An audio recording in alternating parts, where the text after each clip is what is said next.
কি খবর সবার? আশা করি ভালো আছো।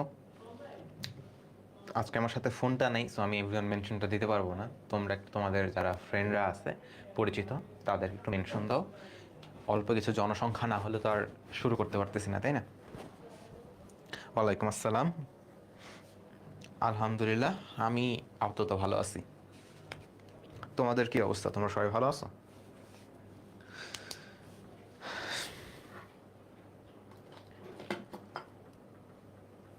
আদাব।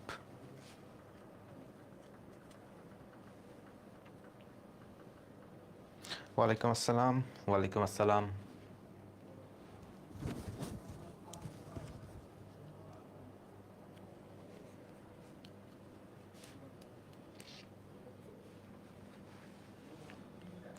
তাড়াতাড়ি তাড়াতাড়ি তাড়াতাড়ি আসো ক্লাসে।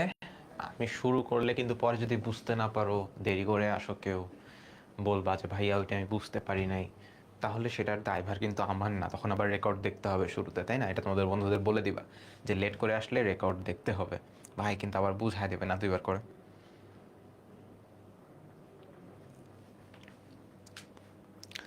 সাউন্ড ঠিকঠাক আছে কিনা, সব কিছু দেখা যাচ্ছে কিনা, পরিষ্কার কিনা সেটুকুও বলিও, হ্যাঁ?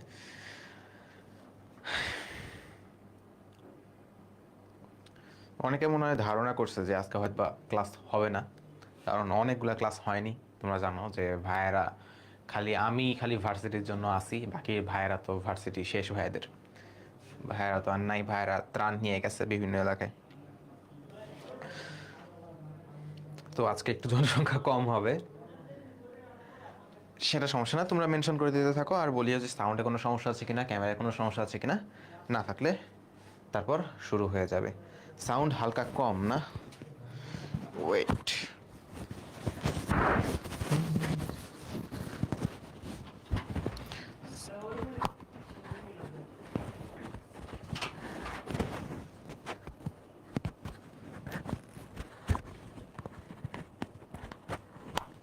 আচ্ছা, এর চেয়ে উপরে ক্যামেরা মানে মাইক্রোফোনটা সেট করা আমার পক্ষে সম্ভব না। এখানে যদি যেটুকু সাউন্ড আসবে এটুকুই। আচ্ছা, তো ভেক্টরের আমাদের 15টা ক্লাস হয়ে গেছে, তাই না? 15টা ক্লাসে আমরা কি কি জিনিস দেখছিলাম? আমাদের ইয়াসিন ভাই তো সম্ভবত 12টা ক্লাস নিছিল, তাই না? 12টা কি 13টা ক্লাস নিছিল। এরপরে আমি আসলাম। আমি এসে আমাদের ভেক্টরের অ্যালজেব্রাগুলো শুরু করছিলাম। তো বিগত ক্লাসগুলোতে আমরা ভেক্টরের অ্যালজেব্রার বিভিন্ন জিনিসপত্র দেখছি, বিভিন্ন ধরনের গুণন দেখছি, যে কিভাবে গুণ করতে হয়, কত ধরনের গুণ থাকে, কোন গুণের কি বৈশিষ্ট্য। আজকে গুণ শেষ হয়ে যাবে। মোটামুটি ক্রস গুণফলের কয়েকটা অ্যাপ্লিকেশন দেখব, 2টা অ্যাপ্লিকেশন দেখব, তাহলে আমাদের গুণফলটা শেষ। এরপরে আমরা একটু হালকা ক্যালকুলাস জিনিসটা কেমনে ইউজ করতে হয়, কিভাবে ব্যবহার করতে হয় আইডিয়া নিয়ে কি করব বলো তো, তারপরে ক্যালকুলাসে ঢুকে যাব। আজকে হয়তো ক্যালকুলাসে ঢুকবো না, আজকে বেসিক আলোচনা করব। কালকে কালকে তো না, পরশুদিন ক্যালকুলাসটা আলোচনা করে আমাদের ভেক্টর চ্যাপ্টারটা শেষ। তো মোটামুটি এটা তোমাদের লাস্ট ক্লাসের আগের ক্লাস। এরপরের ক্লাসটা তোমাদের লাস্ট ক্লাস হবে ভেক্টরের, হোপফুলি যদি কোনো আবার সমস্যা না হয়। আচ্ছা, তো এগুলো তো দেখে লাভ নেই। ভেক্টরের ক্লাস 15 নম্বর। আমরা যে ক্রস গুণফলটা শিখছিলাম, সেই ক্রস গুণফলটা একটা অ্যাপ্লিকেশন আছে। আমরা তো এমনি এমনি শিখি নাই, অনেক রকম অ্যাপ্লিকেশন আছে। তার মধ্যে একটা অ্যাপ্লিকেশন হলো বিভিন্ন ধরনের আকৃতির ক্ষেত্রফল বের করাটা। ক্ষেত্রফল আমরা বের করতে পারি ক্রস গুণফলের সাহায্যে। তো এটা যদি একটু বোঝার চেষ্টা করো তাহলে একটু ইজিলি বুঝতে পারবা। এমন না আমি যেটা বুঝাচ্ছি সেটা খাতায় তুলতে হবে বা এমন কিছু না। একটু বোঝার চেষ্টা করো, কোনো কিছু খাতায় এটা উঠানো বাদ দাও। এরপরে কোনটুকু মনে রাখতে হবে, কি করতে হবে সেটুকু আমি বলে দেবো, ঠিক আছে? সো ধরো ধরো দুটা ভেক্টর আছে। একটা ভেক্টর কোন রং? আচ্ছা, ধরো এটা একটা ভেক্টর, ঠিক আছে? এটা আমরা কি করলাম, একটা ভেক্টর আঁকাইলাম, রংটা আমি দিচ্ছি হলুদ। এরপর ধরো আরেকটা ভেক্টর আছে, এই ভেক্টরটা এইরকম।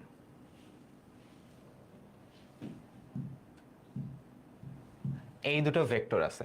এখন আমি বলতেছি যে ভাইয়া এই দুটো ভেক্টরকে ইউজ করে আমরা একটা সামান্তরিক আঁকাইতে পারি। মনে আছে তোমরা যখন লব্ধি পড়ছিলা প্রথম প্রথম, দেখছিলা কি যে দুটো ভেক্টর এদেরকে ব্যবহার করে একটা সামান্তরিক আঁকাতে হয়। তাহলে সামান্তরিকের যে কর্ণটা থাকে সেই কর্ণটাই হয় তার লব্ধি।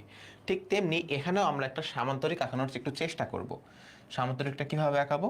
এই যে এইখানে যেটা আছে এটাকে আমি এই পারে নিয়ে আসলাম, এবং এই যে এখানে যেটা আছে এটাকে আমি উপরে নিয়ে গেলাম। তাহলে আমার এখানে একটা সামান্তরিক তৈরি হলো। এই সামান্তরিকের ক্ষেত্রফলটা আমরা বের করতে যাচ্ছি। তো আপাতত ভুলে যাই যেগুলো ভেক্টর চিহ্ন, আপাতত এর দৈর্ঘ্যগুলোতে ফোকাস করি, তাই না? আমি তো ভেক্টর আঁকাইছি, বাট যেহেতু ক্ষেত্রফল পরিমাপ করব আমাদের তো দৈর্ঘ্য টর্ঘ্য হিসাব করতে হবে। সো আপাতত ভেক্টরটা ভুলে যাই, আমরা দৈর্ঘ্য কল্পনা করি। আমরা কিছু নাম দিই, আমরা দিই ধরো তোমার নাম ও এ, এটা দিলাম আমি বি, এটা দিলাম আমি মনে করো সি। তাহলে ও এ সি বি সামান্তরিক, এই সামান্তরিকের ক্ষেত্রফলটা বের করতে হবে। কিভাবে বের করা যেতে পারে? আমরা জানি যে কোনো জায়গার ক্ষেত্রফল, যে কোনো ধরনের ক্ষেত্রফল, যে কোনো ধরনের কি ক্ষেত্রফল, এখানে লিখি ক্ষেত্রফল, এটা সমান সমান কত? এটা সমান সমান হলো ভূমি গুণন উচ্চতা। এটা কিন্তু যে কোনো দ্বিমাত্রিক মানে চতুর্ভুজ হতে পারে, ত্রিভুজ হতে পারে, যে কোনো কিছুর ক্ষেত্রফলই কিন্তু এভাবে পরিমাপ করা যায় যে ভূমি গুণন উচ্চতা। তার মধ্যে ত্রিভুজেরটা বাদ, চতুর্ভুজের ক্ষেত্রফল কিন্তু ভূমি গুণন উচ্চতা। তুমি যে কোনো ধরনের চতুর্ভুজ নিতে পারো, তুমি বর্গ নিতে পারো, তুমি আয়তক্ষেত্র নিতে পারো, তুমি রম্বস নিতে পারো, তুমি সামান্তরিক নিতে পারো। যে কোনো ধরনের চতুর্ভুজ হলে তার চতুর্ভুজের ক্ষেত্রফল এটা হলো ভূমি গুণন উচ্চতা। আমি এখানে লিখি চতুর্ভুজের।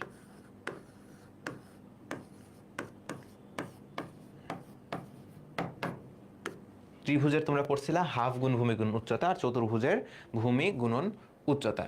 তো এইখানে ভূমি কোনটা? এখানে ভূমি হলো ও এ, এখানে ভূমি কোনটা? ভূমি হলো ও এ। আমি লিখছি ভূমি তাহলে কোনটা? ভূমি হলো ও এ। এবং উচ্চতা এখানে কোনটা? উচ্চতা হলো ভূমি থেকে একদম উপরের বিন্দু পর্যন্ত উচ্চতা। দেখো তাহলে উচ্চতা কিন্তু এই যে এতটুকু হয়। তো আমি এইখানে উচ্চতাটা আঁকাচ্ছি যেন আমার বুঝতে একটু সুবিধা হয়। সো আমি মনে করো উচ্চতাটা আমি এইখানে আঁকাচ্ছি, ঠিক আছে? আমি এইখানে আঁকালাম উচ্চতাটা। সো এইটা হলো আমাদের উচ্চতা। আচ্ছা, তো এখন কি ঘটনাটা ঘটলো? এই উচ্চতার একটা নাম তো দেওয়া উচিত। উপরে তো দেওয়া আছে বি, আমি নিচে মনে করে দিলাম এইচ। সো উচ্চতা কত হবে আমার? এখানে উচ্চতা হবে আমার বি এইচ। এখন এই দুটা গুণ করলে আমি ক্ষেত্রফলটা বের করতে পারবো। এখন এটা তো আমি বললাম যে ভেক্টরের আমি বিভিন্ন গুণফল শিখছি, ক্রস গুণ, ডট গুণ, তো সেইভাবে প্রকাশ করতে হবে। তো এইটাকে আমি ওই ফরম্যাটে কিভাবে নিয়ে যেতে পারবো? একটু খেয়াল করো, এই মাঝখানের যে উচ্চতাটা, এটা রেখে তো আমার কোনো লাভ নেই। আমি যদি কোনো বাহু আকারে প্রকাশ করতে পারি, এই উচ্চতাটাকে আমি যদি কোনো বাহুর সাপেক্ষে প্রকাশ করতে পারি, তাহলে আমি চিন্তা করতে পারবো যে এই বাহু এভাবে গুণ হয়েছে, অমুক হয়েছে তমুক হয়েছে, এটাকে কিভাবে প্রকাশ করা যায়। উচ্চতাটা আমার এখানে রাখলে তো সমস্যা, এই উচ্চতা তো আমি হিসাব করতে পারবো না কোনোভাবে। তো আমরা তখন কি করব? আমরা এই বিএইচ বা এই যে উচ্চতাটা, এটা এই বাহুগুলা দিয়ে প্রকাশ করার চেষ্টা করব। তো আমরা একটু খেয়াল করব, ধরে নিব এই যে দুটো ভেক্টর, এই ভেক্টর এই ভেক্টর, শুরুতে আমরা যে দুটো ভেক্টর নিয়েছিলাম তাদের মধ্যবর্তী কোণ যেটা, সেটা আমরা ধরে নিচ্ছি থিটা। এটা কি? এটা ধরে নিচ্ছি আমরা থিটা। এর আগেও তো আমরা ধরতাম যে দুটো ভেক্টরের মধ্যবর্তী কোণ থিটা। তো এটা যদি থিটা হয়, তাহলে কিছু জিনিস তুমি একটু মনোযোগ দিয়ে খেয়াল করো। কি জিনিস খেয়াল করবা? এই যে এখানে একটা ত্রিভুজ পাচ্ছ, এখানে যে ত্রিভুজটা আছে, এই ত্রিভুজের, এটা কি লাল রং নিব নাকি সাদা রং? সাদা রং নিই। এইখানে আমাদের যে ত্রিভুজটা আছে, এই ত্রিভুজটার কিছু বৈশিষ্ট্য তুমি খেয়াল করো। এটা 90 ডিগ্রি, এটা তো 90 ডিগ্রি, এটা দেওয়া আছে আমাদের থিটা। তাহলে এই বাহুটা কত হবে? আর এই বাহুটাই বা কত হবে? তোমাদের জন্য এই নিচের এই বাহুটা চিন্তা করাটা সহজ। দেখো, এটা যদি হয় বিও, এই অ্যাঙ্গেলটা যদি হয় থিটা, তাহলে এই যে নিচের যে বাহুটা, এটা কত হবে? এটা হবে বিও কস থিটা। মনে আছে আমরা অভিক্ষেপ পড়ার সময় শিখছিলাম, উপাংশ পড়ার সময় শিখছিলাম যে এই বিও যেটা, সেই বিও এর অভিক্ষেপ হলো এই নিচের এইটা, বা অনেকে উপাংশ বলতে পারো। তো এটার মান কত হবে? এটার মান হবে ও বি বা বিও কস থিটা। তো আমি এটা লিখছি, এইটা এইটা কত, এইটা হলো আমাদের ও বি কজ থিটা। তো এখন এটা বের করতে আমার লাভ নাই, আমার আলটিমেটলি বের করতে হবে যে এই উচ্চতাটা কত হবে। যদি এটা হয় ওবি কস থিটা, নিচের ভূমিটা যদি হয় ওবি কস থিটা, তাহলে এই যে উপরের এটা কত হবে, এটা হবে ওবি সাইন থিটা। এটা আমরা ভেক্টরের একদম শুরুর দিকে পড়ছিলাম, বুঝতে পারছো? আচ্ছা, তো তাহলে আমার উচ্চতাটা আমি রিপ্লেস করে লিখতে পারি ও এ গুণন বিএইচ এর জায়গায় আমি কি পাইছি, ও বি সাইন থিটা, ও বি সাইন থিটা। তাহলে এটাকে একটু যদি তুমি সাজায় লিখো, সাজায় লিখলে কি পাবা, ও এ কি, ও এ হলো আমার এই ভেক্টরটার মান। সো এটা হবে আমার কি ভেক্টর, ও এ ভেক্টরটার মান গুণন এই ওবি মানে কি, ওবি মানে হলো ওবি ভেক্টরের মান। এই দুটো মান গুণ হইছে, এখানে ক্রসও দিতে পারি, ডটও দিতে পারি, যেটা ইচ্ছে দিতে পারি, কিছু নাও দিতে পারি, কারণ এরা তো স্কেলার রাশি, যেহেতু মান বোঝাচ্ছি। সো এইখানেও আমি ক্রস দিছি, তুমি এখানে ডটও দিতে পারতা, যে কোনো কিছু দিতে পারতা, কারণ এগুলো তো এক একটা মান প্রকাশ করে, তো ভেক্টর রাশি না, তুমি যেটা ইচ্ছে দিতে পারো। এবং এখানে আমার বাকি থাকলো কোনটা, সাইন থিটা। এই যে দুটো ভেক্টর ছিল, যেই দুটো ভেক্টরকে কেন্দ্র করে আমি যে দুটো ভেক্টরকে ইউজ করে আমি সামান্তরিকটা আঁকালাম, সেই দুটো ভেক্টরের যদি নামটা একটু চেঞ্জ করে দিই, ধরো আমি এই ভেক্টরটার নাম দিলাম পি ভেক্টর, আর এই ভেক্টরটার নাম দিলাম আমি কিউ ভেক্টর, ঠিক আছে? এইটার নাম দিলাম আমি পি ভেক্টর, ওটার নাম দিলাম আমি কিউ ভেক্টর। লাল রং হয়তো বা দেখা যায় না, হলুদ রং নেই। এটার নাম দিছি আমি পি ভেক্টর, আর এটার নাম দিছি আমি কিউ ভেক্টর। তাহলে এটা কি হবে, ও এ হলো পি ভেক্টর, এখানে আছে ও এ ভেক্টরের মান, অর্থাৎ পি ভেক্টরের মান। তাহলে এটা হবে পি, এটা হবে কিউ, এটা হবে সাইন থিটা। এখন এটার সাথে কোন জিনিসটার সাদৃশ্য তোমরা লক্ষ্য করো। আসলে আমি মানে অনেকেই জানে না যে আজকে ক্লাস আছে, আসলে এটা না জানারই কথা, কারণ অন্য কোনো ক্লাসই হচ্ছে না। আমি ভাবছিলাম আমার হয়তো ক্লাস নাই, আমি হচ্ছে যে আমাদের যে বইটার যে হলগুলো আছে সেখানে তো আমি ক্লাস নাই মনে করে অনেক কিছু কাজ টাজ করতেছি। আমরা এই যে ট্রাকে করে যে ডাইপার অনেক কিছু গুছাচ্ছিলাম, তো ভাই আমাকে ফোন করে বলছে তোমার তো ক্লাস আছে, আজকে ক্লাস নিতে হবে। তো ঢাকায় ছিলাম যেহেতু, ক্লাসটা নিতে হচ্ছে, এই জন্য আসলাম। আমার নিজেরও প্রস্তুতি ছিল না, তো তোমাদের প্রস্তুতি না থাকাটা স্বাভাবিক। আচ্ছা, সমস্যা নাই, যারা জানে না ওরা হয়তো বা রেকর্ড দেখে নেবে। আমি মেইনলি রেকর্ডের উদ্দেশ্যেই বানাচ্ছি, কারণ 12 জন ক্লাসটা দেখতেছে, আমাদের কোর্সের স্টুডেন্ট তো 500-র উপরে, তো রেকর্ডের উদ্দেশ্যে বানাচ্ছি। তো তোমরা যারা আছো তোমরা হলো বোনাস আমার। আচ্ছা, তাও আমরা যেটা পড়তেছিলাম, তো আমি দেখতেছি একটা ভেক্টর ছিল পি ভেক্টর, একটা ভেক্টর ছিল কিউ ভেক্টর, এই দুটো ভেক্টরের মধ্যবর্তী কোণ ছিল থিটা, এবং আমি যদি এই সামান্তরিকটার ক্ষেত্রফল বের করি সেটা আসে পি কিউ সাইন থিটা। এখন এই পি কিউ সাইন থিটা মানে কি, P Q sine theta, P Q sine theta মানে কি, এখানে খেয়াল করবা, প্রথম ভেক্টরের মান, দ্বিতীয় ভেক্টরের মান এবং তাদের মধ্যবর্তী কোণের সাইন, অর্থাৎ এটা বোঝাচ্ছে যে এটা আসলে পি ভেক্টর এবং কিউ ভেক্টর এদের ক্রস গুণফলের মান, ঠিক আছে? তো পি ভেক্টর কোনটা ছিল আমাদের, আরেকবার মনে করি, পি ভেক্টর কোনটা ছিল, এইটা ছিল আমাদের পি ভেক্টর, তাই না?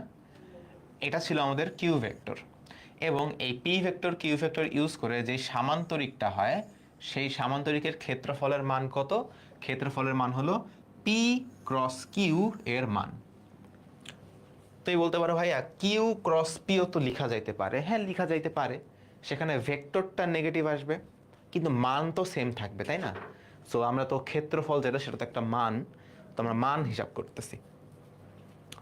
আচ্ছা, সো যদি দুটো ভেক্টর দেওয়া থাকে, বলা থাকে এই দুটো ভেক্টর কোনো সামান্তরিকের সন্নিহিত বাহু, একসাথে এই যে এক পাশে যে বাহুগুলো থাকে এদেরকে বলা হয় সন্নিহিত বাহু। যদি বলে যে দুটো ভেক্টর একটা সামান্তরিকের সন্নিহিত বাহু গঠন করে, তাহলে সেই সামান্তরিকের ক্ষেত্রফল নির্ণয় করো। তাহলে আমরা সহজেই বলতে পারবো যে সামান্তরিকের ক্ষেত্রফল হবে পি ক্রস কিউ। এটা আমি কথায় লিখে দিচ্ছি। কথাটা কি রকম? কথাটা হলো, যদি দুটি ভেক্টর পি ও কিউ কোনো সামান্তরিকের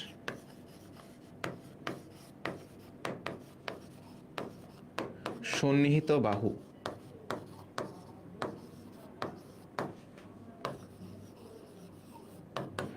নির্দেশ করে,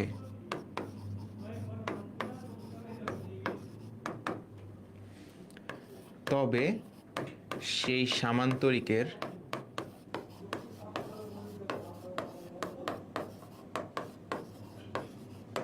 ক্ষেত্রফল তাদের ক্রস গুণফলের মানের সমান।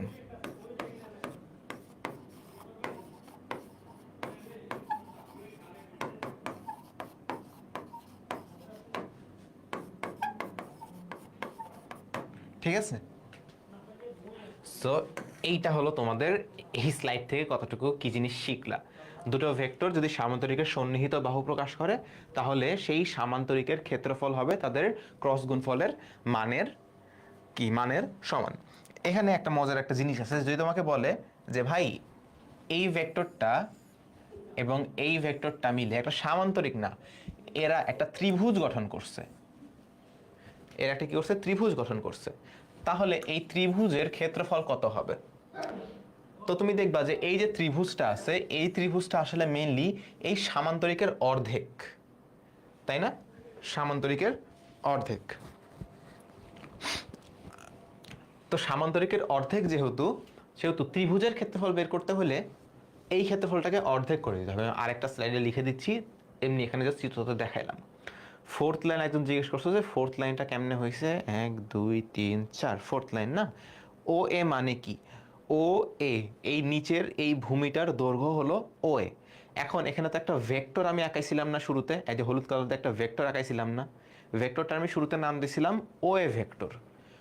তো এই যে ও এ যে দৈর্ঘ্যটা আমি লিখছি, ও এ দৈর্ঘ্য, এটা আসলে কি? ও এ ভেক্টরের মান, আমি ওটাই লিখছি যে ও এ ভেক্টরের মান হলো ও এ।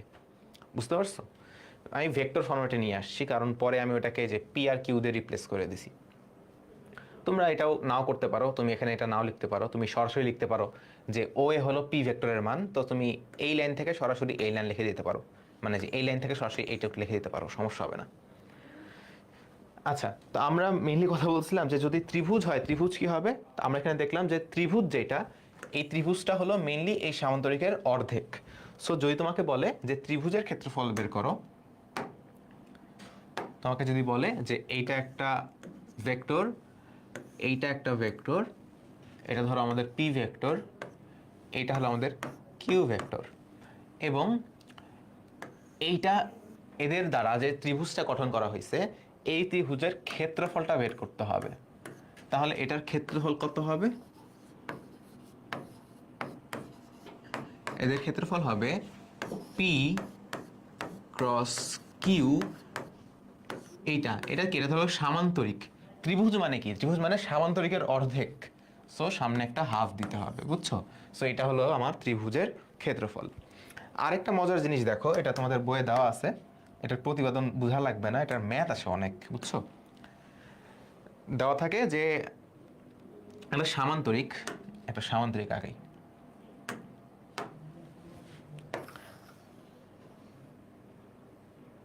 একটা সামান্তরিক, হ্যাঁ? আচ্ছা, এই সামান্তরিকের কর্ণ দেওয়া আছে। কর্ণটা কিরকম? এটা হলো একটা কর্ণ, এটা হলো আমাদের প্রথম কর্ণ, এবং দ্বিতীয় আরেকটি কর্ণ দেওয়া আছে, এইটা। এটার রংটা আমি দিচ্ছি, কি দিব? সাদা দিলাম। তো একটা সামান্তরিকের দুটা কর্ণ দেওয়া আছে, এই কর্ণের আমি নামগুলো লিখে দিচ্ছি। একটা হলো আমাদের পি কর্ণ, ধরো একটা ধরো আমার পি ভেক্টর, আর একটা হলো আমার কিউ ভেক্টর। তো বাহু যদি দেওয়া থাকতো তাহলে তো আমি ক্ষেত্রফলটা বের করতে পারতাম ইজিলি, তাই না? ক্ষেত্রফল বাহু দেওয়া থাকলে তো আমি দুটাকে ক্রস গুণ করে মান বের করতাম, তাহলে আমার সামান্তরিকটার ক্ষেত্রফল বের হইতো। কর্ণ দেওয়া আছে, তো কর্ণের ক্ষেত্রে আমি কি করব? কর্ণের ক্ষেত্রে তখন আমাকে কি করতে হবে? হাফ পি ক্রস কিউ, বুঝছো? মানে যদি কর্ণ দেওয়া থাকে তাহলে কর্ণের যে ক্রস গুণফলের মান সেটাকে অর্ধেক করলে সামান্তরিকটা পাওয়া যায়। আর যদি বাহু দেওয়া থাকে তাহলে বাহুর ক্রস গুণফলের মান অর্ধেক করলে ত্রিভুজ পাওয়া যায়। আর যদি তুমি অর্ধেক না করো, বাহু দুটাকে ক্রস গুণ করো, তাহলে পুরো সামান্তরিকটা পাওয়া যায়। এই তিনটা জিনিস মনে রাখতে হবে, বুঝছো? এই তিনটা জিনিস যদি জানো তাহলে ক্ষেত্রফলের সবগুলা ম্যাথ তুমি করতে পারবা। এটা এমসিকিউ এ আসে, সিকিউ এ আসে, অ্যাডমিশনের রিটেনে আসে, অ্যাডমিশনের এমসিকিউতে আসে, সব জায়গায় আসে। তিনটা কোনটা কোনটা? সামান্তরিকের দুটো বাহু দেওয়া থাকলে তাদের ক্রস গুণফলের মান, দুটো কর্ণ দেওয়া থাকলে ক্রস গুণফলের মানের অর্ধেক, ত্রিভুজ যদি চায় তাহলে বাহু দুইটার ক্রস গুণফলের অর্ধেক। ঠিক আছে, এটাকে আমি একটু ছক করে লিখে দিব, এটিকে ছক করে লিখে দেবো। দেখো আমি শর্টকাটে লিখে দিচ্ছি, সামান্তরিক। ঠিক আছে, ক্ষেত্রফলের অনেক প্রশ্ন আসে, এই জন্য আমি এটাতে একটু বেশি সময় দিচ্ছি। যদিও ইজি জিনিস, তাও একটু বেশি সময় দিচ্ছি যেন তোমার মাথায় সেট হয়ে যায়। তো সামান্তরিক, সামান্তরিকের ক্ষেত্রফল দুইভাবে বের করা যেতে পারে, এক বাহু থেকে, আরেকটা হলো কর্ণ থেকে। দুইটা বাহু দেওয়া আছে, ধরো পি আর কিউ বাহু দেওয়া আছে, ঠিক আছে, এই যেটা হলো ভেক্টর চিহ্ন। আর দুটা কর্ণ দেওয়া আছে, ধরো পি আর কিউ। একবার তোমাকে বাহু দিছে পি কিউ, একবার তোমাকে কর্ণ দিছে পি কিউ। যদি বাহু দেয় তো তখন আমি just P R Q cross গুণফল আমি করে তার মানটা বের করবো, তাহলেই হবে। যদি তোমাকে কর্ণ দেয় তাহলে তোমাকে হাফ করতে হবে এদের ক্রস গুণফলের। যদি তোমাকে বলে ত্রিভুজের ক্ষেত্রফল,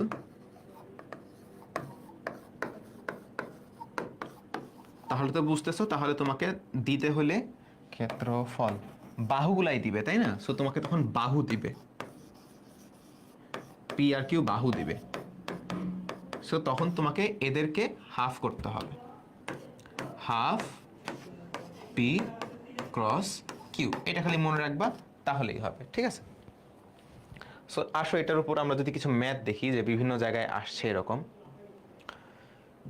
আচ্ছা, এটা তো প্রয়োজন হলো না এই স্লাইডটার।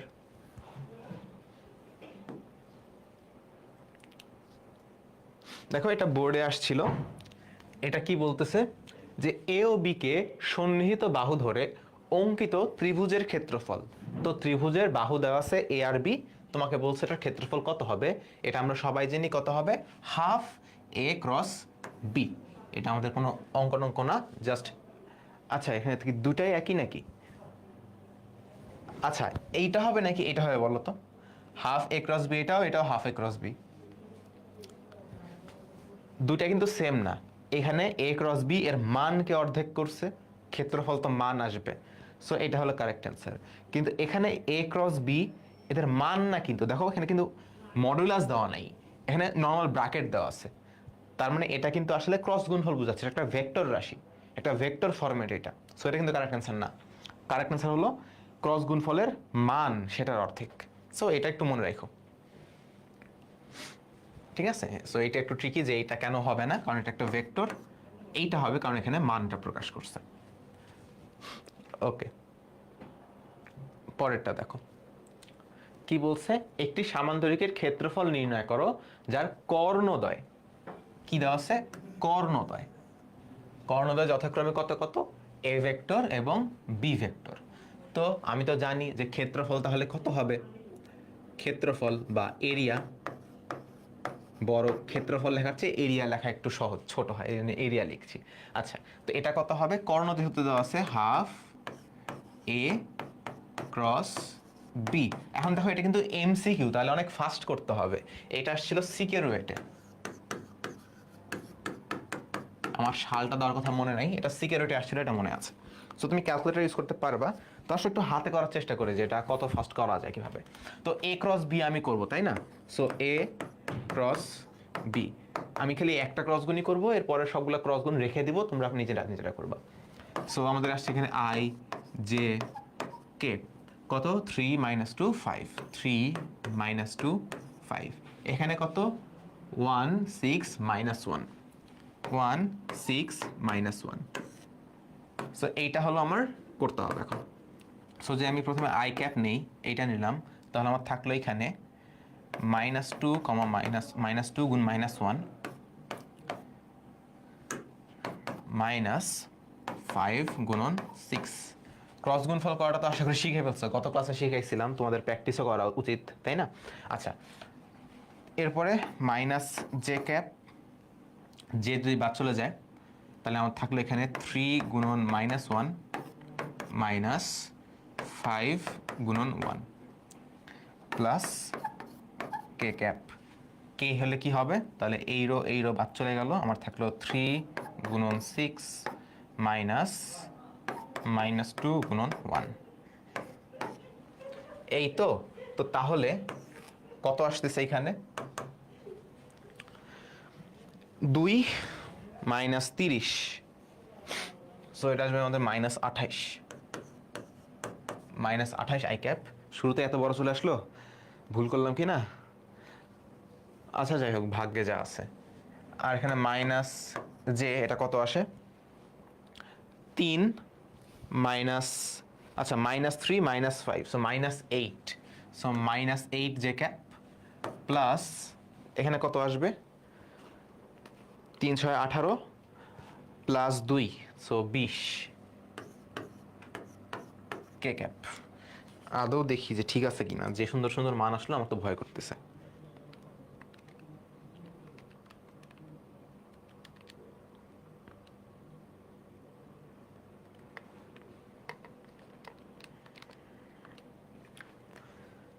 আচ্ছা, তো তাহলে এটার মান কত হবে, এ আর বি এর মান কত হবে, মান হবে 28 -28 square plus -8 square plus 20 square, এটার রুট।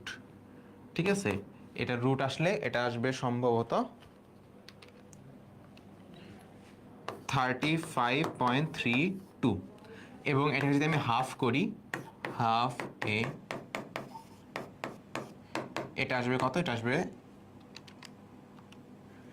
17.66 এত একক, এত ইউনিট। সো 17.66, এই যে এটা 17.66 এত ইউনিট। খেয়াল রেখো এখানে কিন্তু 17.6 একটা আছে, 17.66 একটা আছে। অনেকে এটা দাগায় ফেলতে পারো আবেগে, বাট আসলে কারেক্ট অ্যান্সার কিন্তু 17.66। বুঝতে পারছো?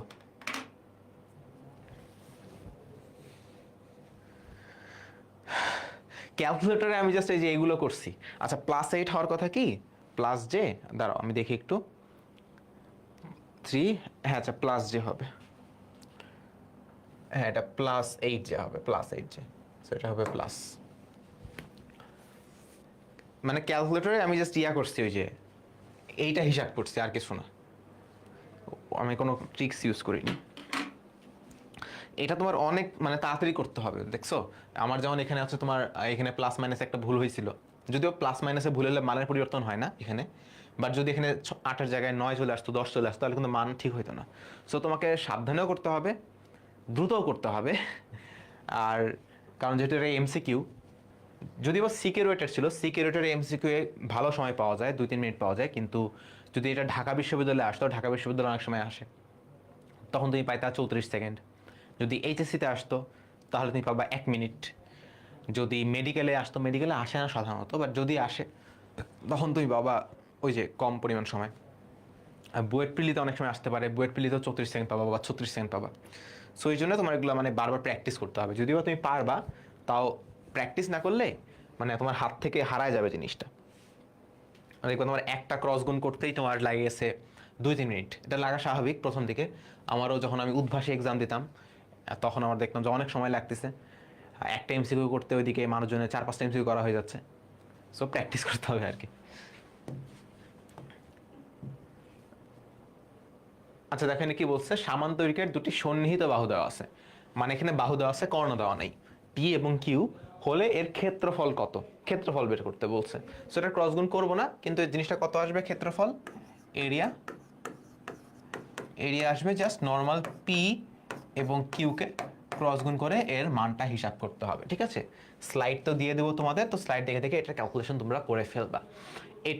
এটা সম্ভবত বোর্ডে আসছিল 22 সালে, 22 সালের বোর্ড কোশ্চেন এটা, কিন্তু কোন বোর্ড আমি জানি না, অনেকগুলো বোর্ডে আসছিল। সো 22 সালের একটা বোর্ড কোশ্চেন এটা। মেইনলি ক্রস করবা, ক্রস করে মান তুমি বের করবা, বুঝতে পারছো?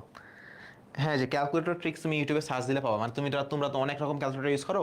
কেউ তোমার এই যে এরকম 991 ES প্লাস ইউজ করো, কেউ একদম অনেক আগে যারা ক্যালকুলেটর কিনছো তারা EX ক্যালকুলেটর ইউজ করো, 991EX। আমি যেটা ইউজ করতাম এক সময়, নষ্ট হয়ে গেছে যদিও। তারপরে অনেকে আসো নতুন যেটা বের হয়েছে CW ইউজ করো। সো এক একটা ক্যালকুলেটরে এক এক রকম ফাংশন, তো তোমার ক্যালকুলেটর লিখে ক্যালকুলেটর হ্যাক্স লিখবা, যে ক্যালকুলেটরের মডেল তারপরে ক্যালকুলেটর হ্যাক্স, তাহলে দেখবা যে ইউটিউবে বেশ কিছু ভিডিও আসবে। ইমন ভাইয়ের আছে, কাজী রাকিবুল ভাইয়ের আছে, অনেকের আছে, ওগুলো দেখলে মোটামুটি একটা আইডিয়া পেয়ে যাবা। ঠিক আছে, আচ্ছা। সো এই এমসিকিউটা তো গেল। এটা ধরো এখানে কি বলছে, এটা হলো আমার বুটেক্সের প্রশ্ন, যে A vector B vector vector দ্বয় কোনো সামান্তরিকের সন্নিহিত সন্নিহিত বাহু নির্দেশ করলে এর ক্ষেত্রফল নির্ণয় করো। এটাও তো একই জিনিস, সেম জিনিস, খালি এখানে খালি ভ্যালুগুলো চেঞ্জ করে দিছে। আমার এ এবং বি এর ক্রস গুণফল, সেটার মান, এটাই হবে আমাদের ক্ষেত্রফল।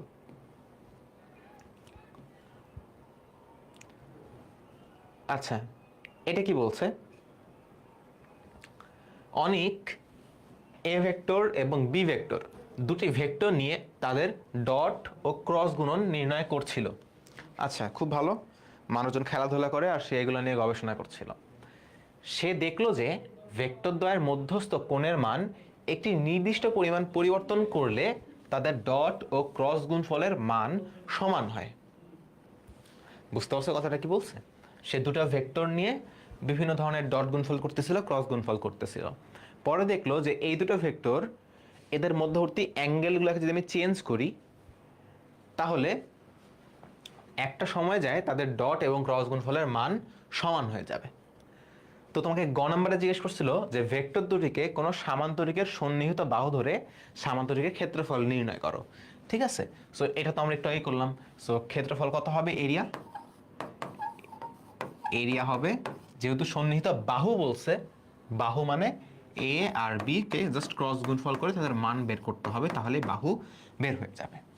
ঠিক আছে, এই সিকিউ এর গ নাম্বারে এটা ছিল। ঘ নাম্বারে কি বলছে, ঘ নাম্বারে বলছে অনিকের পর্যবেক্ষণের গাণিতিক বিশ্লেষণ সহ মতামত দাও। যদিও বা এটা আজকের ক্লাসের টপিক না, তবে এটা তোমাদের পারা উচিত। ঠিক আছে, দুটো ভেক্টর আছে, তো প্রথমত তোমাদের কাজ হলো দুটো ভেক্টরের মধ্যবর্তী কোণ বের করা, যে এদের মধ্যবর্তী কোণ কত। মধ্যবর্তী কোণ তো বের করতে পারো, তাই না?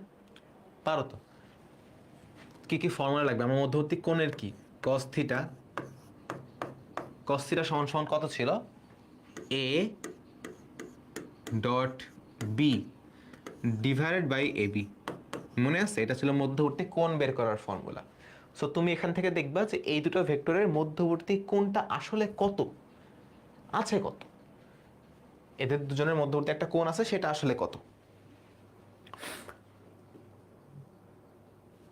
আচ্ছা, কি তাই একটা ব্যাপার, 9টা 15 থেকে লাইভ ক্লাস করে আবার 10টায় লাইভ ক্লাস করাটা সম্ভব হয় না, আমার সারাদিন কলেজে রেকর্ড করাটা একটু কঠিন হয়, ক্লাসগুলো একটু আগে দিলে ভালো হতো, ব্যাপারটা একটু দেখবেন। 7টার সময় আবার ক্লাস থাকে, যে 7টার সময় ক্লাস থেকে, 9টার সময় ক্লাস থেকে, তারপরে আবার 10টার সময় ক্লাস, সবগুলো ক্লাস রাতেই ফেলতে হয়। দিনের বেলা তো সবাই কলেজ করে, তো দিনের বেলা ক্লাস দিলেও বলে যে ভাই দিনের বেলা কলেজ থেকে করতে পারবো না, তাহলে রাতেই তো দিতে হবে। এখন কিছু ক্লাস তোমার লাইভ করতে হবে, কিছু ক্লাস রেকর্ড করতে হবে। একটা সত্যি কথা বলি, যদিও বা লাইভ ক্লাসে মানুষজন কমে যাবে, কিন্তু আমি সবসময় রেকর্ডেড ক্লাস করতাম। আমি যখন ক্লাস করছি, আমি সবসময় রেকর্ডেড ক্লাস করতাম, এবং রেকর্ডেড ক্লাসের স্পিড বাড়ায় দিয়ে করতাম, 1.5x দিয়ে করতাম, বা মাঝে মাঝে যখন অভ্যাস হয়ে যেত কোনো একটা টিচারের, যে টিচারের মুখের সব কথা আমি সহজে বুঝতে পারি, তো তখন আমি 1.7x দিয়েও করতাম। তাহলে কি হতো, ওর ক্লাসের টাইমটা একটু কম লাগতো, যেখানে একটু বুঝার দরকার, বুঝার একটু অসুবিধা হতো, সেখানে একটু স্লো করে দেওয়া শুনতাম। সো রেকর্ড করলে কি হয় যে নিজের সুবিধা মতো করা যায়, টেনে টেনে করা যায়, স্পিড বাড়ায় কমায় করা যায়, বুঝতে পারছো? সো আমি এটা করতাম। অনেকে লাইভ ক্লাস করলে ভালো লাগে, অনেকের যে স্যারের সাথে সরাসরি ক্লাস করা যাচ্ছে, ভাইয়ের সাথে মাঝে মাঝে কমেন্টে কথা বলা যায়, এটা লাইভ ক্লাস করতে অনেকের ভালো লাগে। তো সেটাও একটা ভালো জিনিস। বাট যাদের এরকম কোনো বিষয় নেই যে লাইভ ক্লাসে মানে কোনো কমেন্ট টমেন্ট করো না, জাস্ট তাকায় থাকো চুপচাপ, সো ওইভাবে করার চেয়ে তো রেকর্ড ক্লাসও করা যায়। এখন টাইমের এই বিষয়টা আমি কথা বলবো নি যে টাইমটা কোনো কিছু করা যায় কিনা, কিন্তু আসলে দেখো কিছু আসলে করার নেই, তোমার সারাদিন ক্লাস থাকে, বিকালবেলা স্টুডেন্টরা ক্লাস করতে চায় না, যে বিকালবেলা একটু ভালো লাগে না, তো সন্ধ্যার পর থেকে শুরু করতে হয়, যে 7টার পরে যে 9টার পরে তার 12টার সময় ক্লাস দেওয়া যায় না, সো 10টার সময় ক্লাস দিতে হয়। এটা ঠিক আছে, আমি তাও বলবো নি। মধ্যবর্তী কোণ যে কোনো কিছু, থিটা প্রকাশ করো, আলফা প্রকাশ করো, বিটা প্রকাশ করো, একটা ধরলেই হলো। আমরা আলফা দিয়ে প্রথমে প্রকাশ করছিলাম, বেশ কিছু সূত্র ডিরাইভ করছিলাম, তুই থিটা ধরেও করতে পারো, কোনো সমস্যা নেই তো। তুমি আলফা বিটা থিটা বাদে ক খ গ ধরতে পারো, কোনো সমস্যা নেই এগুলো।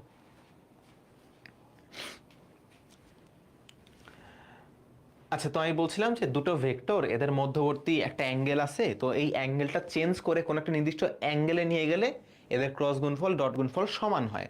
তো বলছে কতটুকু চেঞ্জ করা লাগবে, তো আগে তো আমার জানা লাগবে যে এই দুটো ভেক্টরের মধ্যবর্তী কোণটা কত। তো মধ্যবর্তী কোণ বের করবা তুমি এই ফর্মুলা দিয়ে, এটা আমাদের একদম আগে আমরা শিখছিলাম।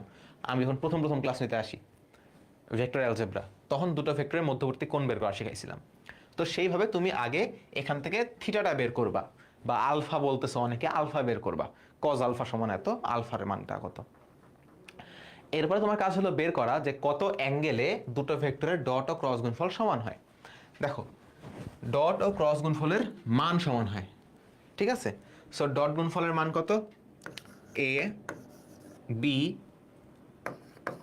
কস থিটা, ক্রস গুণফলের মান কত, এ বি সাইন থিটা। তো উভয় পাশ থেকে তুমি এ বি কাটাকাটি করে দিতে পারো, যদিও বা আমরা ইন্টারমিডিয়েটে উঠে কাটাকাটি পছন্দ করি না, আমরা একটা বিশেষ টেকনিকে এ বি আউট করে দিই, মানে অনেকে কাটাকাটি করে দেয়, তো আমরা একটু মানে বুদ্ধিজীবীদের মতো কাজ করি, আমরা কাটাকাটি করি না, আমরা A B cos theta minus A B sine theta equals to 0 লিখি। এখান থেকে এ বি কমন নেই, cos theta minus sine theta equals to 0। এখান থেকে বলি যে তার মানে এই জিনিসটার মান হবে 0, এ বি এর মান 0 হওয়া সম্ভব না, তার মানে তুমি এখান থেকে বলতে পারবা cos theta minus sine theta equals to 0। সেখান থেকে তুমি লিখতে পারবা cos theta equals two sine theta. তো তোমরা এটা দেখে বলতে পারো ভাইয়া এইটা এত 3 লাইন না করে আমি এখান থেকে এ বি কাটাকাটি করে দিলে তো হয়তো, তবে এই ইন্টারনেটে কাটাকাটি করাটা আসলে মানে দেখতে সুন্দর লাগে না, কারণ তুমি যে কাটাকাটি করে দিচ্ছ কোন বেসিসে কাটাকাটি করতেছো। অনেক সময় এমন হইতে পারে যাদেরকে কাটাকাটি করে দিচ্ছ ওদের জন্য সমাধান চেঞ্জ হয়ে যাচ্ছে, সো তোমাকে এরকম ফরম্যাটে নিয়ে এসে দেখতে হবে যে যেহেতু 0 হচ্ছে, এ বি এর মান তো 0 হওয়া পসিবল না, তার মানে কস থিটা মাইনাস সাইন থিটা 0 হবে। যদি ভুলে যাও কেমনি করতে হয় তাহলে কাটাকাটি করে দিবা, সমস্যা নেই। এখন কস থিটা আর সাইন থিটার মান কখন সমান হয়? কস থিটা আর সাইন থিটার মান তখনই সমান হয় যখন এদের মধ্যবর্তী কোণ হয় 45 ডিগ্রি, ঠিক আছে? কস 45 ডিগ্রি আর সাইন 45 ডিগ্রি এর মান কিন্তু সমান। সো তুমি এখান থেকে বের করবা যে এখান থেকে থিটার মান কত। আমি আর বের করে দিলাম না, যেহেতু আগের ক্লাসের জিনিস। এখান থেকে তোমরা থিটার মানটা বের করবা যে থিটার মানটা আসলে এত হওয়া মানে এত ছিল আগে। এরপরে তুমি দেখবা যে 45 ডিগ্রি হইলে এদের ডট ও ক্রসের মান সমান হয়। তাহলে এইখান থেকে 45 করতে হলে কত যোগ করতে হবে, কত বিয়োগ করতে হবে, কত বাড়াইতে হবে, কত কমাইতে হবে সেটা বলতে হবে। এটাই ছিল আমাদের ঘ নাম্বারের সিকিউ, এটা 22 সালে একটা সিকিউ আসছিল, ঠিক আছে? সো এটাও কিন্তু তোমরা পারবা। সো এইটা ফিল আপ করে ফেলবা, থিটা কত আসে, যেহেতু আগের ক্লাসে জিনিস আমি করে দিচ্ছি না, থিটা কত আসে এটাও ফিল আপ করবা। যখন স্লাইড দিয়ে দিব, ওয়েবসাইটে পাবা স্লাইড, তখন স্লাইড দেখে দেখে যখন রিভিশন দিবা তখন এগুলো করে ফেলবা, যে এটা করলাম না আগে, যে এগুলো যে আমি ক্যালকুলেশন করিনি, খালি ফর্মুলা দেখাইছি, এগুলো তোমরা নিজেরা ক্যালকুলেশন করবা, ঠিক আছে? না করে বসে থাকিও না, কারণ প্র্যাকটিস কিন্তু করতে হবে। এখন একটু জটিল একটা টপিক, সো তোমরা একটু মানে একটু আত্মস্থ করো জিনিসটা, 1 মিনিট একটু জিনিসটা চিন্তা করো, তারপর আবার শুরু করতেছি আমি।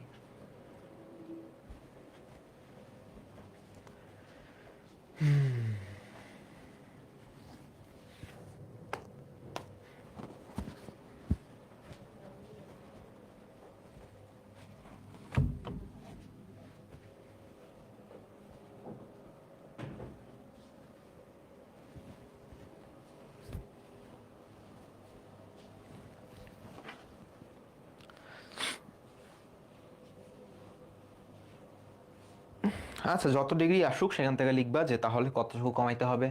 যদি 109.10 আসে, আমি জানি না কত আসবে, যদি 109.10 আসে তাহলে বলতে হবে যে 109.10 মাইনাস 45, তাহলে কতটুকু পার্থক্য হইলো, এতটুকু কমাইতে হবে। বুঝতে পারছো? এরকম করে লিখতে হবে জিনিসটা, তাহলেই নাম্বার। কঠিন কিন্তু না খুব, খালি লাস্টে তোমার 45 ডিগ্রিটা বের করার জন্য একটু ক্যালকুলেশন করা লাগছে, আর একটু মাইনাস করে দেখাইতে হচ্ছে এই।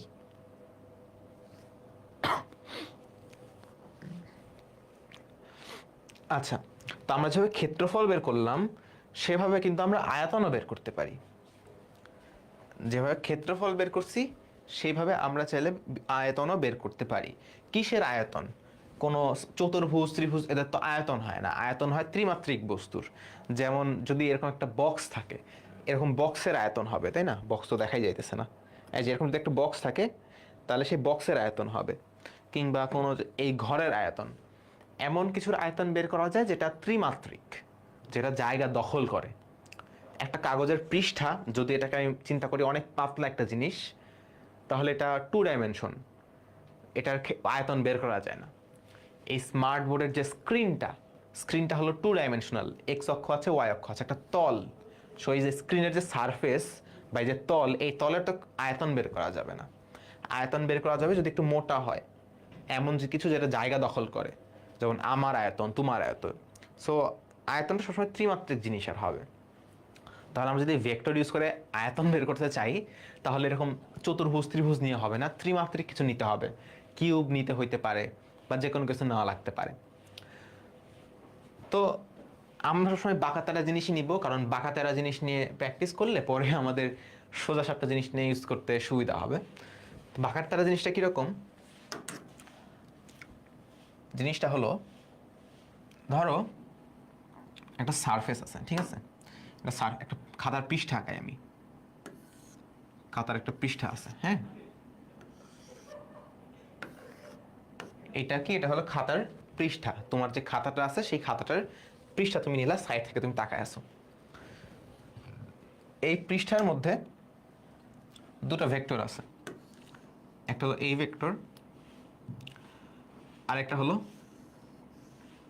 এই ভেক্টর। সো এরা কি করছে? এরা এই পৃষ্ঠার মধ্যে দুটো ভেক্টর আঁকাইছে। সো এই দুটো ভেক্টর অবশ্যই এই পৃষ্ঠা যেই তলে আছে সেই তলেই আছে, তাই না? এরা একই তলে আছে। এখন এরা কিন্তু একটা সামান্তরিক গঠন করবে, যেটা আমরা আগে দেখছিলাম। সামান্তরিকটা কিরকম? সামান্তরিকটা হলো, এখানে যদি আমি নিয়ে আসি একটা, এটাকে যদি আমি এইখানে নিয়ে আসি,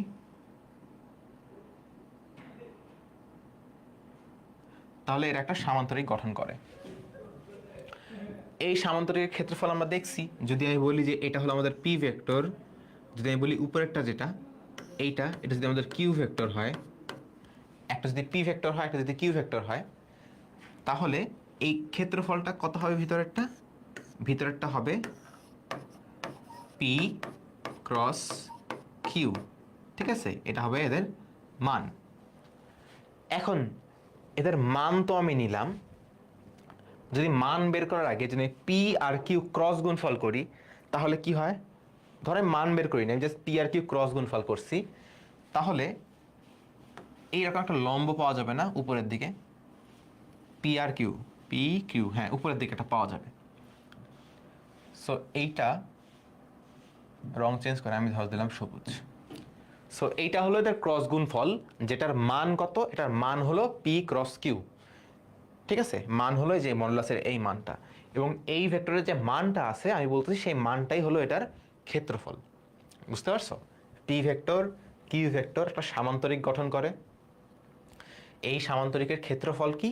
পি আর কিউ ক্রস গুণফল করলে যেটা পাওয়া যায় সেই ক্রস গুণফলের যে মানটা আছে সেই মানটাই হলো এটার ক্ষেত্রফল। ওকে,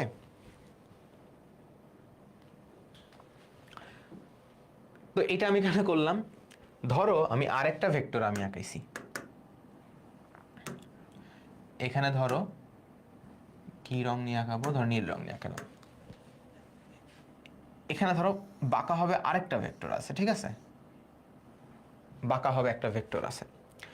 এখন তুমি চিন্তা করো যে একটা পৃষ্ঠা, চিন্তা করাটা একটু জটিল হবে, একটা পৃষ্ঠা, এই পৃষ্ঠার উপর যদি একটা বাঁকা হবে একটা যদি ভেক্টর আঁকানো হয় তাহলে কিন্তু এটা অটোমেটিক তোমার ত্রিমাত্রিক জিনিসে চলে গেল। আগে ছিল এই তলের মধ্যে ছিল, এখন তলের কিন্তু বাইরে বের হয়ে গেল।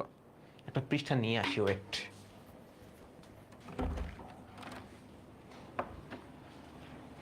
এগুলো কি ভাই দরকারি দরকারি এগুলো?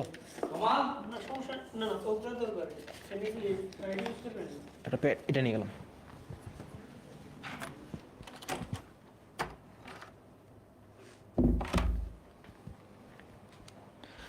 আচ্ছা, তো আগে তো আমাদের খালি একটা পৃষ্ঠা ছিল, তাই না? এরকম একটা পৃষ্ঠা ছিল। তো এখন কি হয়েছে, এই পৃষ্ঠার এই কোণা দিয়ে একটা উপরের দিকে একটা ভেক্টর, এরকম বাঁকা একটা ভেক্টর তৈরি হয়ে গেছে এরকম। সো আগে ছিল জিনিসটা দ্বিমাত্রিক, একটা তলের মধ্যে ছিল। এখন যদি একটা বাঁকাভাবে একটা ভেক্টর ভাবে আঁকানো হয়েছে, এখন এটা হয়ে গেছে ত্রিমাত্রিক। সো এখন আমরা মানে তোমার ত্রিমাত্রিক জিনিসের মধ্যে ঢুকে গেলাম। সো এটা করার কারণে কি হয়েছে, এটা করার কারণে কি লাভটা হলো, যে এখন এখানে একটা ত্রিমাত্রিক একটা ক্ষেত্র তৈরি করা যায়। যেমন এটাকে যদি আমি এই পাশে নিয়ে আসি, তারপরে এইখানে নিয়ে আসি, তারপরে এইখানে নিয়ে আসি,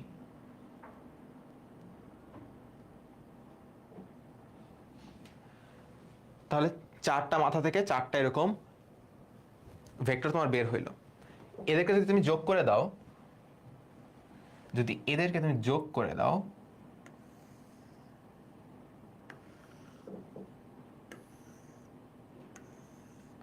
তাহলে দেখবা এখানে একটা তোমার ত্রিমাত্রিক একটা ক্ষেত্র তৈরি হয়েছে, বা ত্রিমাত্রিক একটা বস্তু তৈরি হয়েছে, একটা চ্যাপ্টানো বক্সের মতো তৈরি হয়েছে।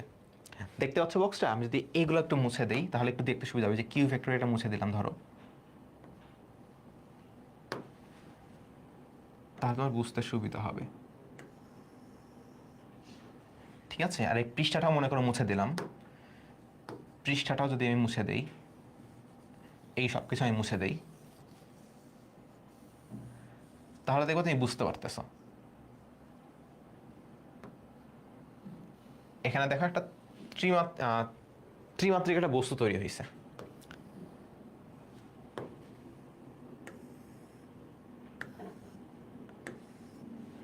হয়েছে না? এখন এই বস্তুটার আমাদের আয়তনটা বের করতে হবে। এই বস্তুর আয়তনটা কিভাবে বের করা যায়? এই যে ভূমিটা আছে, এই ভূমিটার তো ক্ষেত্রফল আমরা অলরেডি বের করে ফেলছি। এটা হচ্ছে আমাদের এ ক্রস বি, এটা হলো আমাদের এ ভেক্টর, এটা হলো আমাদের বি ভেক্টর। সো আর এই যে লম্ব, এটা হলো আমাদের এ ক্রস বি। যদি প্রমাণ এটা বুঝতে না পারো, বুঝতে পারলে খুব ভালো, বুঝতে না পারলেও সমস্যা নেই, লাস্টে যে ফর্মুলাটা আসবে ফর্মুলাটা মনে রাখলেই হবে। ঠিক আছে, এটা হলো আমাদের এ ক্রস বি, এবং এই এ ক্রস বির যে মানটা আছে, এই ভেক্টরের যে মান, সেই মানটাই হলো নিচের তলের ক্ষেত্রফল। কিন্তু আমাদের তলের ক্ষেত্রফল বের করলে হবে না, আমার এই টোটাল বস্তুটার আয়তনটা বের করতে হবে। সো তাহলে আমার এখানে কি লাগবে? আমার এইখানে উচ্চতাটা লাগবে, কারণ চতুর্মাত্রিক একটা বস্তুর আয়তন আয়তন আয়তন বের করার যে জেনারেল ফর্মুলা বা সাধারণ ফর্মুলা যেটা আমরা সবসময় ইউজ করি, সেটা হলো ভূমি তো না, ভূমির ক্ষেত্রফল।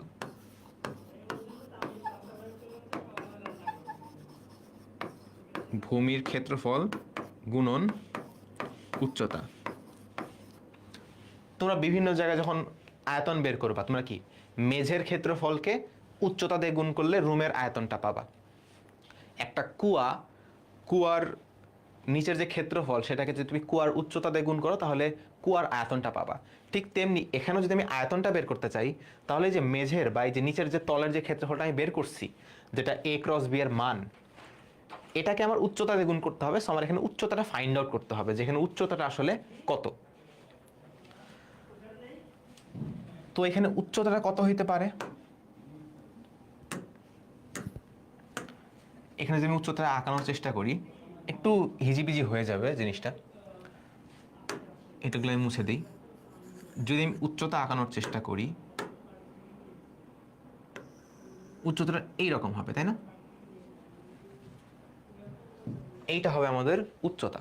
সো ভূমি যেটা ছিল, ভূমির সাথে আমার যে উচ্চতাটা আমার গুণ করতে হবে। এখন তুমি যদি এখানে একটু ত্রিকোণমিতি ইউজ করো, যদি এখানে তোমার একটু ত্রিকোণমিতি ইউজ করার ইচ্ছা থাকে, তাহলে তুমি দেখবা এইটাকে ধরো তুমি থিটা, ঠিক আছে? যে তৃতীয় যে বাহুটা আছে, তৃতীয় যেই বাহুটা আমি আঁকাইছি, যেটাকে আমি বলছি সি ভেক্টর, সি ভেক্টরটা লম্ব যে ভেক্টরটা আছে a ক্রস b, সেটার সাথে মনে করো থিটা কোণ উৎপন্ন করে। সাউন্ড অনেক কম। সো এটা মনে করো থিটা কোণ উৎপন্ন করে। যদি থিটা কোণ উৎপন্ন করে, আমার এই লম্বটা বের করতে হবে, এই লম্বটা আমার বের করতে হবে। আচ্ছা, আমি নিজেই তো ভুলে গেলাম এত কিছু করতে করতে। রুকো রুকো রুকো যারা, সবর করো। হ্যাঁ, ঠিকই তো আছে, ঠিকই তো করতেছি। তাহলে এইটা যদি হয় তাহলে এই যে অ্যাঙ্গেলটা এটাও কিন্তু থিটা হবে। এইটা যদি থিটা হয়, এত জটিল হবে স্মার্ট বোর্ডে যদি একটা সামনাসামনি অফলাইন ক্লাস হইতো। আচ্ছা, সো এটা যদি থিটা হয় তাহলে কিন্তু এই যে এই অ্যাঙ্গেলটাও থিটা হবে, তাই না? এটা থিটা হলে এই অ্যাঙ্গেলটাও থিটা হবে। সো আমি লিখতে পারি ভিতরের অ্যাঙ্গেলটাও আসলে থিটা। সো আমি এটাকেও থিটা বলতে পারি। এটা হলো আমার থিটা।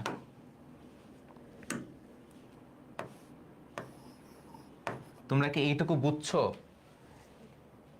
এইটুকু বুঝলে আমাকে বলো, ঠিক আছে? জটিল জিনিস তো, যদি আমি আরো সামনে চলে যদি না বুঝো পরে আমার বুঝতে আবার কষ্ট হবে। এইটুকু বুঝলে আমাকে বলো যে এইটুকু ভাই বুঝছি।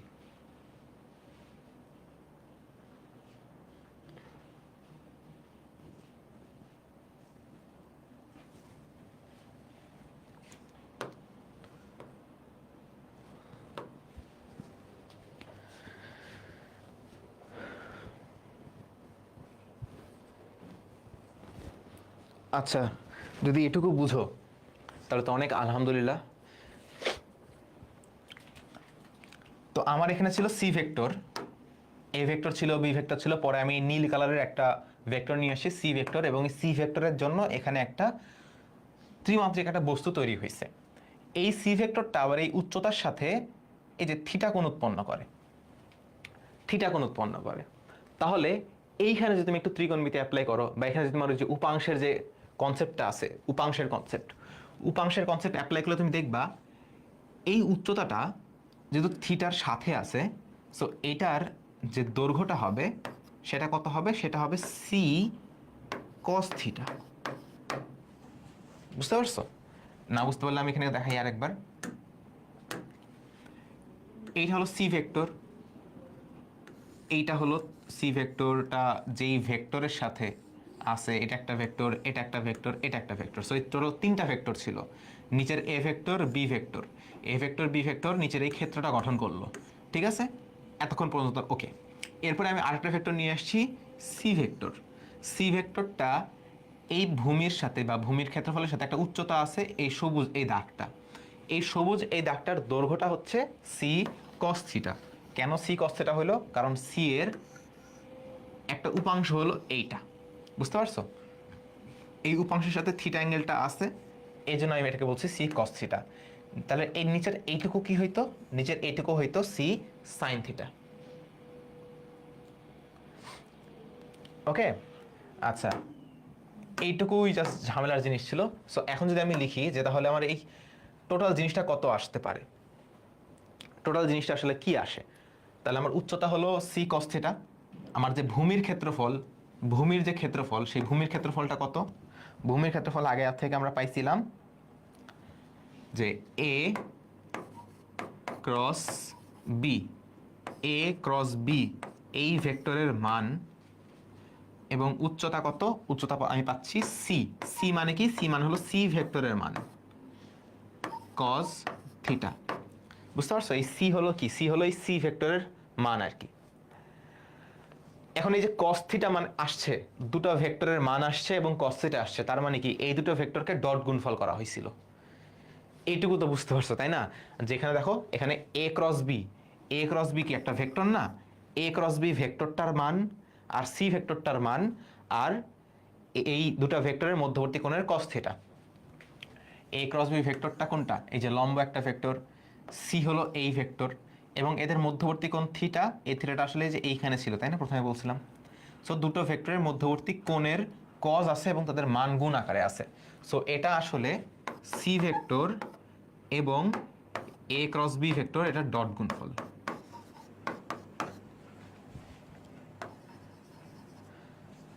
সো এত কিছু করে, এত কাহিনী করে লাস্ট পর্যন্ত আমরা কি পাচ্ছি, যে যদি A vector, B vector, C vector, তিনটা ভেক্টর একটা ত্রিমাত্রিক একটা বস্তু গঠন করে, তাহলে তাদের যে আয়তনটা হবে, সেই আয়তনটা কত হবে? সেই আয়তনটা হবে তাদের যে কোনো দুইটার ক্রস গুণফল, যে কোনো দুইটার ক্রস গুণফল করে একটা ভেক্টর পাবো, সেই ভেক্টরটার 3 নাম্বার ভেক্টরের সাথে ডট গুণফল। বুঝতে পারছো? প্রথমে যে কোনো দুইটা ভেক্টরকে ক্রস গুণফল করতে হবে, ক্রস গুণফল করে আমি একটা নতুন একটা ভেক্টর পাবো, সেই ভেক্টরটাকে আমার তৃতীয় যে অবশিষ্ট ভেক্টরটা আছে তার সাথে ডট গুণফল করতে হবে, তাহলেই আমি এই বস্তুটার আয়তন বের করতে পারবো। এখন এটা কিউব হইতে পারে, এটা আয়তাকারের মতো হইতে পারে, এটা তো বাঁকা হইছে না অনেক, সো এটা একটু সোজা হইতে পারে, যেমনই হোক। চিত্রটা আরেকবার রিক্যাপ করি, সমস্যা নেই। আমরা বলছিলাম যে নিচে একটা ভেক্টর ছিল, এই ভেক্টরটাকে আমি বলছিলাম এ ভেক্টর, আরেকটা ভেক্টর ছিল এইখানে, এই ভেক্টরটাকে আমি বলছি বি ভেক্টর। ঠিক আছে, তো আমি একটু নতুন পৃষ্ঠা নিয়ে আমি আঁকাই, একটু বড় করে আঁকাই, তাহলে বুঝতে তোমার সুবিধা হইতে পারে। একটা ভেক্টর ছিল এ ভেক্টর, একটা ভেক্টর ছিল বি ভেক্টর, এটা হলো এ ভেক্টর, এটা হলো বি ভেক্টর। এই এ ভেক্টর এবং বি ভেক্টর তো একটা সামান্তরিক উৎপন্ন করবে, এই সামান্তরিকের একটা ক্ষেত্রফল থাকবে। সো একটা সামান্তরিক একটা উৎপন্ন করছে একটা, ঠিক আছে, সামান্তরিক একটা উৎপন্ন করছে, এবং এইটা এত বাজে সামান্তরিক কেন হলো?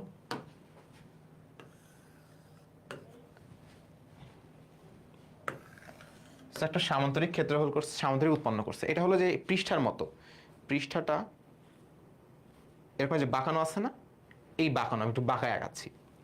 সো এদের মধ্যে একটা ক্ষেত্রফল আছে, খুব ভালো কথা। আমি আবার তৃতীয় আরেকটা ভেক্টর আঁকাইছি উপরের দিকে, সি ভেক্টর। এই সি ভেক্টরটা কি, সি ভেক্টর হলো পৃষ্ঠার সাথে এরকম লম্ব, এরকম মানে লম্ব তো না, এরকম বাইরের দিকে বের হয়ে আছে। তাহলে আমার এইখানে এই তিনটা ভেক্টর মিলে একটা ত্রিমাত্রিক একটা বস্তু একটা গঠন করে।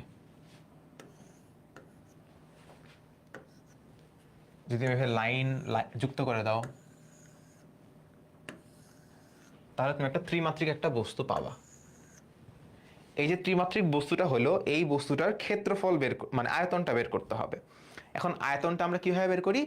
আয়তনটা বের করার ফর্মুলাই বলছিলাম যে দুটো ভেক্টর আছে, এ ভেক্টর এবং বি ভেক্টর এবং সি ভেক্টর, যে কোনো দুইটা ভেক্টরকে ক্রস গুণফল করতে হয়। সো আমি ধরো নিচের দুটো ভেক্টরকে আমি ক্রস গুণফল করলাম, এ ভেক্টর আর বি ভেক্টরকে আমি ক্রস গুণফল করলাম। ক্রস গুণফল করার কারণে তো একটা ভেক্টর রাশি পাওয়া যাবে। সেই ভেক্টর রাশিকে অবশিষ্ট যে ভেক্টরটা আছে, এ হয়ে গেছে, বি হয়ে গেছে, অবশিষ্ট ভেক্টর হলো সি ভেক্টর, সি ভেক্টরের সাথে ডট গুণফল করতে হয়। তাহলে যেই রাশিটা পাওয়া যায়, ডট গুণফল করলে তো একটা স্কেলার রাশি পাওয়া যাবে। এটা ভেক্টর রাশি, এটা ভেক্টর রাশি, ডট গুণফল করে একটা স্কেলার রাশি পাওয়া যাবে। এই স্কেলার রাশি প্রকাশ করবে এদের আয়তন কত হবে, এইটা হবে এদের আয়তন। বুঝতে পারছো?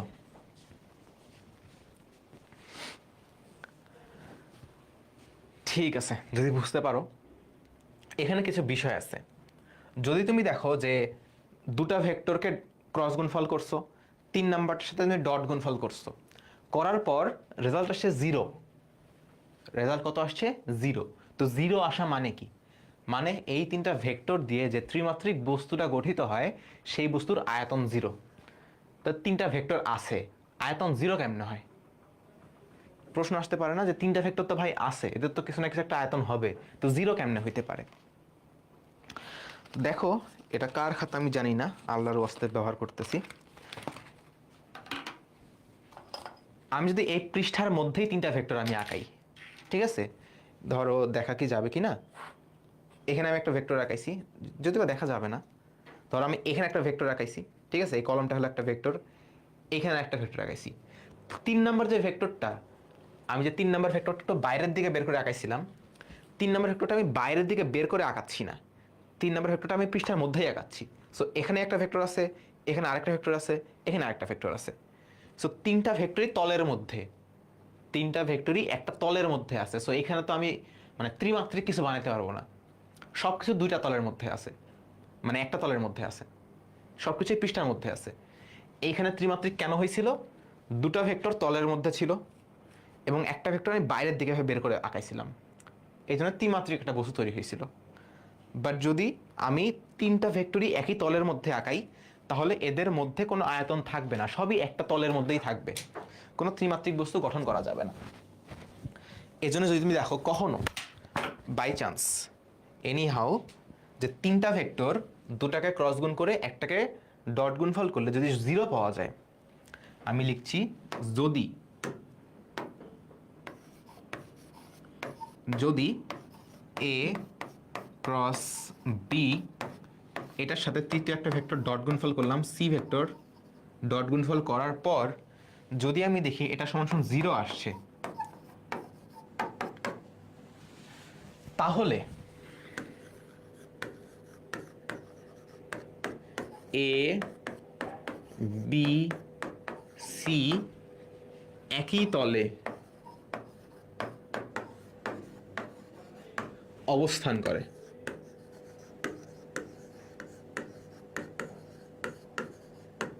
একই তলে অবস্থান করে, এই যে একই তলে অবস্থান করা, একই তলে যে অবস্থান করা, এটার একটা ভালো একটা নাম আছে,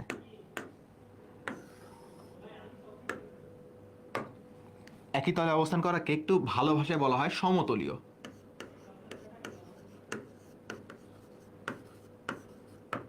বুঝতে পারছো? সমতলীয়। সো যদি তুমি দেখো যে তিনটা ভেক্টর আছে, তোমাকে বলছে এই তিনটা ভেক্টর যে আয়তন মানে দখল করে সেই আয়তনটা বের করো, যে কোনো দুইটা নিয়ে ক্রস গুণফল করবা, যেটা বাকি থাকবে সেটাকে ডট গুণফল করবা, রেজাল্ট যেটা আসবে সেটা হবে আয়তন। বাই চান্স আমি দেখলাম যে এই তিনটা ভেক্টর নিয়ে হিসাব নিকাশ করার পর 0 আসছে, তার মানে কি? তার মানে এরা কোনো আয়তন দখল করে না, এদের আয়তনটা 0। আবার বলতে পারো তিনটা ভেক্টরই একই তলে আছে, আবার বলতে পারো তিনটা ভেক্টর সমতলীয়। বুঝতে পারছো? পারভেজ ভাই একটু মোটিভেশন দেন, আনাজ ভাইয়ের মোটিভেশন কাজে দিতেছে না। কি আর মোটিভেশন দিব বলো, মানে মোটিভেশন দেওয়ার মতো আর অবস্থা নাই, যে দেশের যে অবস্থা, মানে ভাইয়েরা তো গেছে ত্রাণ নিয়ে, আমি তো আর যাইতে পারিনি, আমি তো এখান থেকে ত্রাণ গুছাইতে সবাইকে পাঠাইতেছিলাম। তো মানে যে খারাপ অবস্থা, এটা দেখার পর মানে নিজেরই মোটিভেশন বলতে মনটা অনেক খারাপ। সো তোমাদের যে মানে অনেক মোটিভেশন দিব, এইটার আসলে খুব বেশি স্কোপ এখন নাই। ভাই ব্র্যাকেট কি ফার্স্ট ব্র্যাকেট হবে? ব্র্যাকেটটা মানে বোঝাচ্ছে যে এই দুটোকে আগে ক্রস গুণফল করতে হবে, তারপর তোমাকে ডট গুণফল করতে হবে। ফার্স্ট ব্র্যাকেট দিতে পারো, সেকেন্ড ব্র্যাকেট দিতে পারো, থার্ড ব্র্যাকেট দিতে পারো, সমস্যা নেই। তবে মডুলাস দিও না, তাহলেই হবে। মডুলাস মানে তো মান বোঝায়, যে কোনো ব্র্যাকেট দাও সমস্যা নেই, তবে মডুলাস দিও না। ফার্স্ট ব্র্যাকেটই ইউজুয়ালি দেয়, কারণ কোনো ব্র্যাকেট না থাকলে শুরুতে তো ফার্স্ট ব্র্যাকেটই দেয়, তারপরে সেকেন্ড ব্র্যাকেট, তারপরে থার্ড ব্র্যাকেট।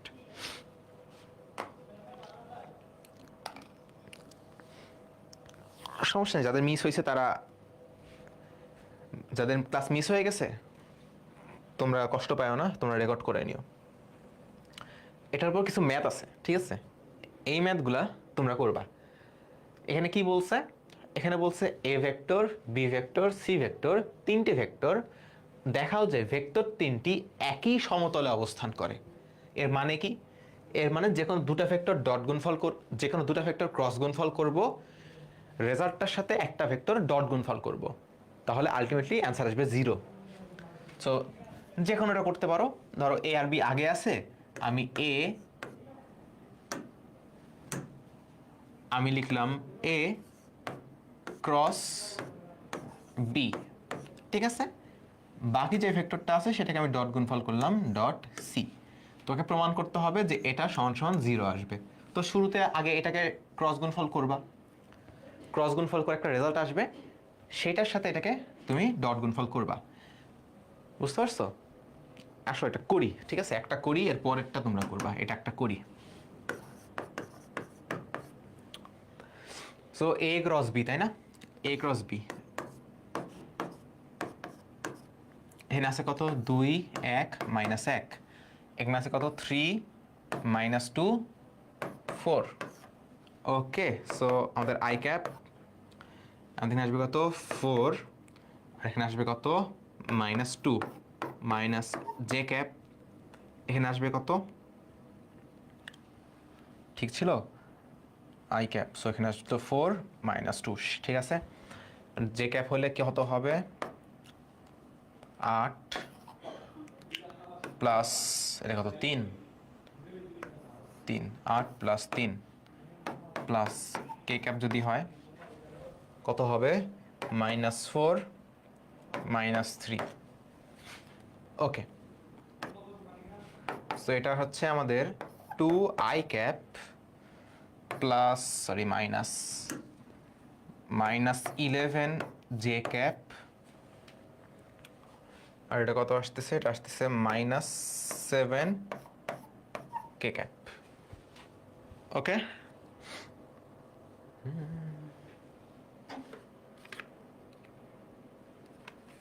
আচ্ছা,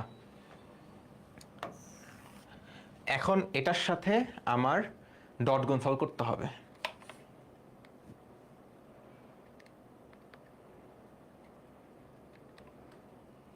আসো ডট গুণফল করি। So 2 I cap -11 J cap -7 K cap dot গুণফল সি ভেক্টর, সি ভেক্টর কত I cap -3 J cap plus 5 K cap. So 2 আর 1, সো এটার মধ্যে 2 -11 আর -3, সো +33 -7 আর +5, সো -35। সো 2 আর 33 হবে 35 -35 ইকুয়ালস টু 0। সো লিখবা সুতরাং ভেক্টর তিনটি সমতলীয়। বুঝতে পারছো?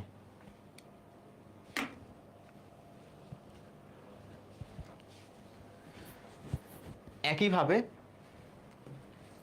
এখানে দেখো কি বলছে, এখানে বলছে ধ্রুবক এ এর মান কত হলে এ বি সি একই তলে অবস্থান করবে। আচ্ছা, এখানে বলছে এ এর মান কত হইতে হবে, এ কোথায় আছে, এ আছে এই জায়গায়, একই তলে অবস্থান করবে।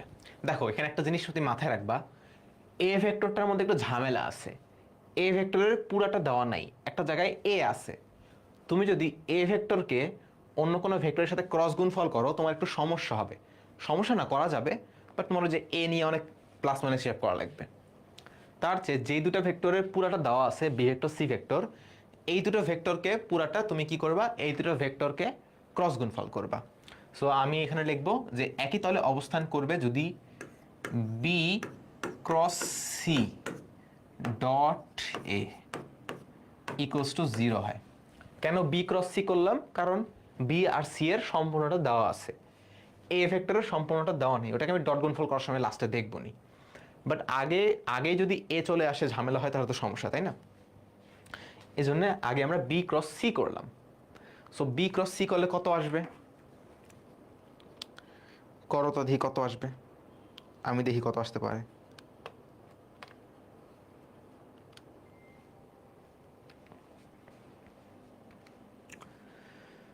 আচ্ছা 3 -2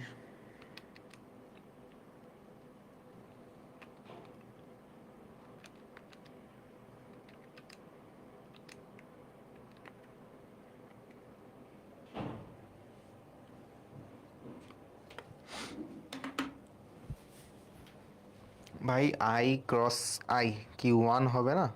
আই ক্রস আই 1 কেন হবে? আই ক্রস আই 0 হবে। ক্রস গুণ ফলে কি সাইন থিটা আসে না? আই ভেক্টর একই দিকে না? তাহলে মধ্যবর্তী কোণ 0 ডিগ্রি না? তো সাইন 0 ডিগ্রির মান 0 না? তো 0 হবে তো। আই ক্রস আই 1 কেন হবে? আচ্ছা, আমি ভাবছিলাম তোমাকে এটা হোমওয়ার্ক দিব, কিন্তু যেহেতু এ আছে আমি আসলে আশা করি তাড়াতাড়ি করে করব। I J K B vector না? 2 -1 -1 2 -1 -1 আর সি ভেক্টর কত? 1 2 -3 1 2 -3। ক্রস গুণফল করলে আসবে কত? 3 প্লাস 2 মাইনাস জে -6 আসবে এখানে, আর এখানে আসবে +1 প্লাস কে ভেক্টর। কে আসবে কত? 4 + 1। ঠিক আছে, সো এটা আসছে আমাদের 5 I cap plus 5 J cap plus 5 K cap. বাহ, সব 5 আসলো। এখন এটা করতে কি হবে? কি এটা হবে এ ভেক্টরের সাথে ডট গুণফল করলে 0 আসতে হবে। এ ভেক্টর কত আছে? 3 I cap -4 J cap plus A K cap dot 5 I cap plus 5 J cap plus 5 K cap equals to আমার কত হইতে হবে? 0 হইতে হবে। তো আসো, 3 5 15 আসবে। 3 আর 5 আসবে আমাদের 15, 4 আর 5 আসবে আমাদের 20 -20, এ আর 5 আসবে আমাদের +5a। সো এটা কত আসে? এটা আসে 15 - 20 -5 প্লাস 5a ইকুয়ালস টু 0, বা লিখতে পারো 5a ইকুয়ালস টু 5, বা লিখতে পারো a ইকুয়ালস টু 1। ঠিক আছে, সো এর মান যদি 1 হয় তাহলে আমার ভেক্টর 3টা একই তলে অবস্থান করবে। এটা আগে করানো লাগতো না, এটা আগে করাইতে হইতো, পরের আগেরটা হোমওয়ার্ক দিতে হইতো। যাই হোক, সমস্যা নেই।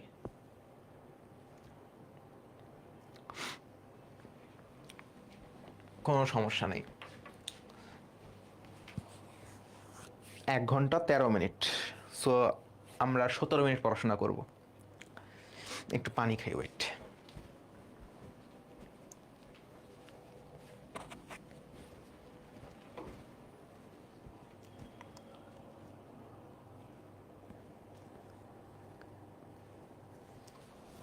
যেগুলো করাইলাম না এতক্ষণ ধরে, এগুলো জিনিসগুলো কিন্তু ইজি ছিল। যেটা আমি বুঝাইলাম মাঝখানে আয়তন নিয়ে না, ওটা একটু জটিল মনে হইতে পারে, কিন্তু ওটা আসলে তোমার বুঝতে হয় না, তোমার জাস্ট ওই ফর্মুলাটা মনে রাখতে হয়। সো এইগুলা তোমার অনেক আসে, তোমার সিকিউ, এমসিকিউ, অ্যাডমিশন বলো, এইচএসসি বলো, যে কোনো জায়গায় বলো, ভর্তি ভর্তি করে আসে। এগুলোতে তোমার হাত অনেক পাকা রাখতে হবে, অনেক ফাস্ট রাখতে হবে, অ্যাকুরেসিটা ভালো রাখতে হবে। প্লাস মাইনাসে অনেক কাজ আছে না, এগুলো যেন ভুল না হয়, তাহলে দেখবা যে অনেক ইজিলি অনেক মার্ক উঠানো যায়। ক্লাস শেষ করে দিব তো, এরপরে আর জটিল কিছু নাই। আর তাহলে তোমাদের সাথে একটু গল্প করি, বাদ দাও, পড়াশোনা করতে ভালো লাগছে না, একটু গল্প শোনো। আমার একটা ফ্রেন্ড ছিল, বুঝছো, ওর সাথে আমি একই স্কুলে পড়তাম।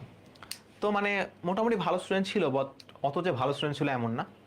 তো এসএসসিতে আমি তো ট্যালেন্ট প্লে স্কলারশিপ পাইছিলাম, ওই ছেলেটা পায়নি, সম্ভবত 4 পয়েন্ট সামথিং পাইছিল, পাই আমার এলাকারই একটা স্কুলে ভর্তি হয়েছে। ঠিক আছে, তো ওর সাথে মাঝে মাঝে কথা হইতো, তারপরে অনেকদিন আমি নটরডেমে চলে গেলাম, ও এলাকাতে থাকলেও কথাবার্তা হয় না।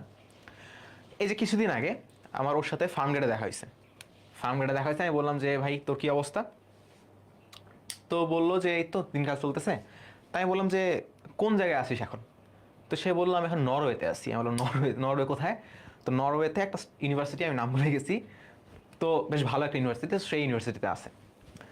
তো মানে আগে থেকেই বুঝতাম যে ওর মাথায় এত ব্রেইন আছে, এত যে কোনো কিছু দেখলে, পড়াশোনার দিকে অত ব্রেইন নেই, কিন্তু যে কোনো কিছু চিন্তা করতে অনেক পছন্দ করে। তোর সাথে আমি রেস্টুরেন্টে খাইতে গেছিলাম। তো রেস্টুরেন্টে কী হয়েছে, আমাদের এখানে এসি আছে আর ওই পাশে এসি নাই। তো প্রথমে ওখানে বসছি, তোমাকে বলতেছে যে এখানে যে এসিটা সেট করছে এটা আসলে সেট করা ঠিক হয় নাই। তো ম্যানেজারকে ডেকে অনেক বকাবকি করছে, অনেক ভাই বুঝাইছে যে এসিটা আসলে কেন এই জায়গায় সেট করা ঠিক হয় নাই, অনেক কাহিনী হয়েছে। মানে একদম পুরো নার্ড, তুমি দেখলে মনে হবে একটা অদ্ভুত একটা মানুষ। ওয়েটারকে ডেকে কেন এসি এই পজিশনে লাগানো ভুল হয়েছে গালাগালি করতেছে। তোর সাথে অনেক গল্প টল্প হইতেছিল, তো কালকে ওর সাথে আমার কথা হচ্ছিল, তো আমাকে বললো, আমাকে একটা মেসেজ দিছে যে X square plus Y plus Z. আমি বললাম যে এটা কি জিনিস?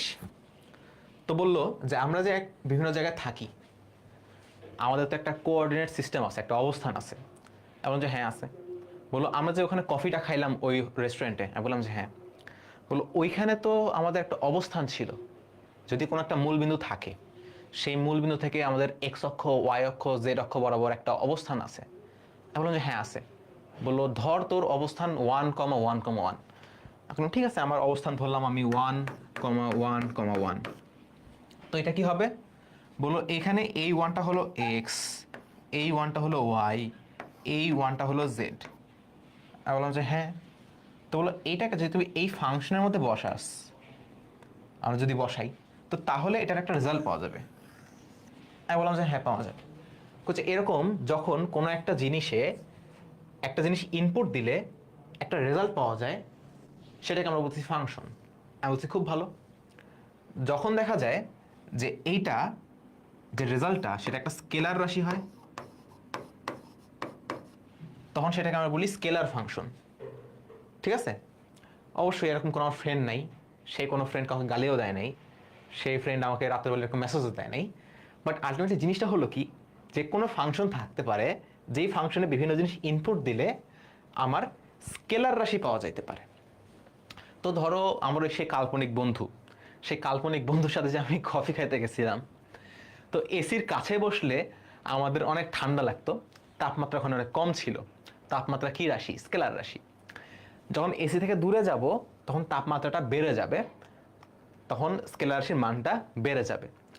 এরকম যে একটা নির্দিষ্ট এরিয়ার মধ্যে বা নির্দিষ্ট ক্ষেত্রের মধ্যে বিভিন্ন জায়গায় একটা স্কেলার রাশির মান চেঞ্জ হচ্ছে, এটাকে আমরা বলছি স্কেলার ক্ষেত্র। বুঝতে পারছো? সো যখন এরকম একটা ক্ষেত্র থাকবে যেখানে বিভিন্ন জায়গায় বিভিন্ন রকম স্কেলার রাশি পাওয়া যায়, সেটাকে আমরা বলছি স্কেলার ক্ষেত্র। এবং সবগুলো ক্ষেত্রর একটা ফাংশন থাকে বা একটা তোমার ক্যারেক্টারিস্টিক ইকুয়েশন থাকে, যে ইকুয়েশনে বিভিন্ন ইনপুট দিলে একটা আউটপুট পাওয়া যায়। এবং স্কেলার ক্ষেত্রের সময় ইনপুট দিলে একটা স্কেলার রাশি পাওয়া যায়। যেমন আমার সেই কাল্পনিক বন্ধুর ক্ষেত্রে আমরা স্কেলার রাশিটা পাইতাম তাপমাত্রা। এরকম অনেক কিছু হইতে পারে, এরকম ভর হইতে পারে, যে বিভিন্ন জায়গায় কোনো বস্তুর ভর কতটুকু হয়, ভর তো চেঞ্জ হয় না। সো বিভিন্ন স্কেলার রাশির মান হইতে পারে, আলোর উজ্জ্বলতা হইতে পারে। ঠিক আছে? তো আমার সেই কাল্পনিক বন্ধুর সাথে আমি কল্পনায় জিজ্ঞেস করলাম যে স্কেলার ক্ষেত্র তো ঠিক আছে, তাহলে কি এমন কোনো ফাংশন আছে যেখানে আমি যদি ইনপুট দেই তাহলে স্কেলার রাশি না ভেক্টর রাশি পাওয়া যাবে? বললো হ্যাঁ অবশ্যই আছে। যেমন একটা চুম্বক, ঠিক আছে, এই চুম্বকটা বিভিন্ন লোহাকে আকর্ষণ করে। তাহলে লোহাটা যখন এই অবস্থানে থাকে তখন এই দিকে আকর্ষণ করে, মানটা মোটামুটি একটা মানে আকর্ষণ করে। যখন আমি এইখানে আরো কাছে নিয়ে আসি তখন আরো বেশি বলে আকর্ষণ করে এবং এই দিকে আকর্ষণ করে, দিক চেঞ্জ হয়ে যাচ্ছে। তো ভেক্টরটা আলাদা, এখানে একটা ভেক্টর ছিল পি, এখানে ভেক্টরটা চেঞ্জ হয়ে গেল, মানও চেঞ্জ হয়ে গেল, দিকও চেঞ্জ হয়ে গেল। যখন এইখানে রাখবো লোহাটাকে তখনও আকর্ষণ করবে, কিন্তু অনেক আস্তে আস্তে আকর্ষণ করবে যেহেতু অনেক দূরে। এটা মনে করো আর ভেক্টর, এটার দিকও চেঞ্জ হয়ে গেছে, মানও চেঞ্জ হয়ে গেছে। সো বিভিন্ন জায়গায় বিভিন্ন রকম ভেক্টর পাওয়া যায়, তার মানে এরকম ভেক্টর ক্ষেত্রও আছে। সো ভেক্টর ক্ষেত্রের ইকুয়েশনটা কিরকম হতে পারে? ভেক্টর ক্ষেত্রের ইকুয়েশনটা হতে পারে তোমার X I cap plus Y J cap plus Z K cap. So এইখানে যদি তুমি এরকম ইনপুট দাও, তোমার অবস্থানটা ইনপুট দাও যে তুমি কোন অবস্থানে আছো, এটা ইনপুট দিলে এখান থেকে তুমি একটা আউটপুট পাবা, সেটা হবে একটা ভেক্টর রাশি, তাই না? এটা ইনপুট দিলে কত আসবে? 1,1,1, 1 I cap 1 J cap plus 1 K cap, একটা ভেক্টর রাশি আসবে। এই ভেক্টর রাশিটা হইতে পারে কোনো চুম্বকের আকর্ষণ বোঝাচ্ছে, হইতে পারে দুটা বস্তুর মধ্যে আকর্ষণ বোঝাচ্ছে, হতে পারে যে অবস্থান চেঞ্জ হলে ভেক্টরটা চেঞ্জ হচ্ছে। এরকম অনেক রকম ক্ষেত্র আছে। সো যখন একটা ক্ষেত্র বিভিন্ন জায়গায় একটা স্কেলার রাশি পাওয়া যায় সেটাকে বলি আমরা স্কেলার ক্ষেত্র, বিভিন্ন জায়গায় যখন ভেক্টর রাশি পাওয়া যায় সেটাকে বলে ভেক্টর ক্ষেত্র। বুঝতে পারছো? এবং এই ক্ষেত্রে একটা ইকুয়েশন থাকে। সো এটা অনেক সহজ জিনিস না? অনেক সহজ জিনিস, গল্পটা দিয়ে তোমাদের বুঝাতে একটু সুবিধা হইল।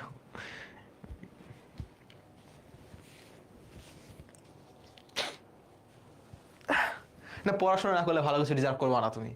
তোমার কি মনে হয় এটা তো কাল্পনিকই হবে, পড়াশোনা করতেছো না, কিছুই করতেছো না, তুমি নরওয়েতে চলে যাবা, ভালো ভার্সিটিতে পড়বা। হেই, পড়াশোনা করতে হবে তো। পড়াশোনা না করলে হয়? ওখানে তো সার্টিফিকেট দেখে। ওখানে বাইরের ভার্সিটিতে অ্যাপ্লিকেশন করলে আগে দেখবে তোমার রেজাল্ট কত, তারপরে দেখবে তুমি পড়াশোনার পাশাপাশি কী কী কাজ করছো, এক্সট্রা কারিকুলার অ্যাক্টিভিটি কী আছে তোমার, অনেক কিছু দেখবে। তো ট্যালেন্ট না থাকলে তো নিবে না, তাই না? সো কষ্ট তো করতে হবে। যাক, অন্তত তোমাদের ক্ষেত্রগুলা বুঝাই দিছি, এটাই অনেক। সো এই আমরা যখন ভেক্টর ক্যালকুলাসটা করি না, এরকম ক্ষেত্রটাই আমরা হিসাব করি। ভেক্টর ক্যালকুলাসের মূল উদ্দেশ্য হইল যে আমরা যদি সামান্য পরিমাণ আমরা অবস্থানে চেঞ্জ করি, যেমন ওই যে এসি রুমে ছিলাম, আমরা যদি একটু অবস্থান পরিবর্তন করি তাহলে তাপমাত্রার কীরকম পরিবর্তন হয় এটা বের করে আমাদের ভেক্টর ক্যালকুলাস দিয়ে। ক্যালকুলাস তো এটাই করে। আমি যে প্রথমে ক্যালকুলাস পড়াইছিলাম, যদিও 2টা ক্লাসে ক্যালকুলাস পড়ানো উচিত হয় নাই, ক্যালকুলাস বড় একটা জিনিস, তোমরা যখন ম্যাথে পড়বা দেখবা যে ভয়াবহ একটা জিনিস ক্যালকুলাস। সো 2টা ক্লাসে আসলে মানে আটাইতে যায়, অনেকের মাথায় আটে নেই। যাই হোক, তো ক্যালকুলাসের মূল জিনিসটা হলো একটা জিনিস ক্ষুদ্র পরিবর্তন করলে আরেকটা জিনিস কতটুকু পরিবর্তন হয়, এটা হলো ক্যালকুলাসের কাজ। তো ভেক্টর ক্যালকুলাসে ওটাই হয়, তুমি তোমার অবস্থান বা যে কোনো কিছু একটু যদি হালকা চেঞ্জ করো তাহলে তোমার ওই ক্ষেত্রটা কীরকম চেঞ্জ হচ্ছে, তাপমাত্রা কীরকম চেঞ্জ হচ্ছে, আকর্ষণ বিকর্ষণ কীরকম চেঞ্জ হচ্ছে, এটা হলো ভেক্টর ক্যালকুলাসের কাজ। সো ভেক্টর ক্যালকুলাস আমরা কালকে ধরবো। তবে আজকেই তোমাদের একটু ওই যে ডিফারেন্সিয়েশনের কয়েকটা ফর্মুলা রিভিশন দিয়ে দিব। ডিফারেন্সিয়েশনের কয়েকটা ফর্মুলা রিভিশন দিয়ে দিই, তাহলে কালকে বা পরশুদিন ক্লাস হতে সুবিধা হবে। ঠিক আছে? যেহেতু এখনো 8 মিনিট আছে ক্লাস শেষ হওয়ার, সো একটু যে ডিফারেন্সিয়েশনের কয়েকটা ফর্মুলা একটু রিক্যাপ করে দিই। বুঝতে হবে না, খালি ফর্মুলাগুলো একটু রিক্যাপ করে দেবো। ঠিক আছে? তুমি যদি হ্যাঁ বলো তাহলে দিব, না বললে দিব না। বলো।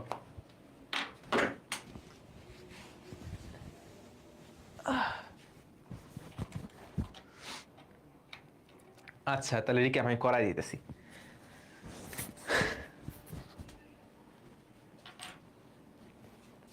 জীবন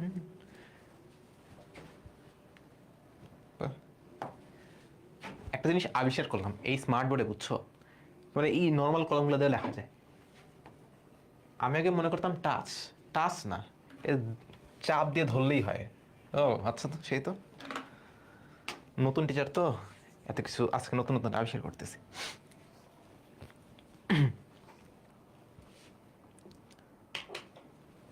আচ্ছা, তো আমরা রিভিশন করব একটু ক্যালকুলাসের একটু জিনিসপত্র। ঠিক আছে? অনেকগুলো স্লাইড বানিয়েছিলাম, ভাবছিলাম গ্রেডিয়েন্ট ধরবো, ক্যালকুলাস ধরবো, বাট ধরবো না, থাক 2টা স্লাইড দেখবো। আচ্ছা, অন্তরীকরণ তো এই জিনিসটা বা ডিফারেন্সিয়েশন, এটার আরেকটা নাম হলো ডিফারেন্সিয়েশন।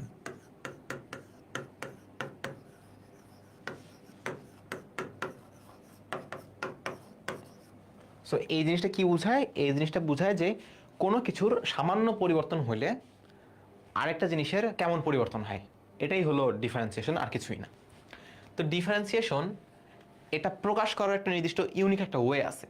যেমন আমি একটু আগে ফাংশন দেখলাম না, যেমন এখানে তো এটা আমার একটা ফাংশন ছিল।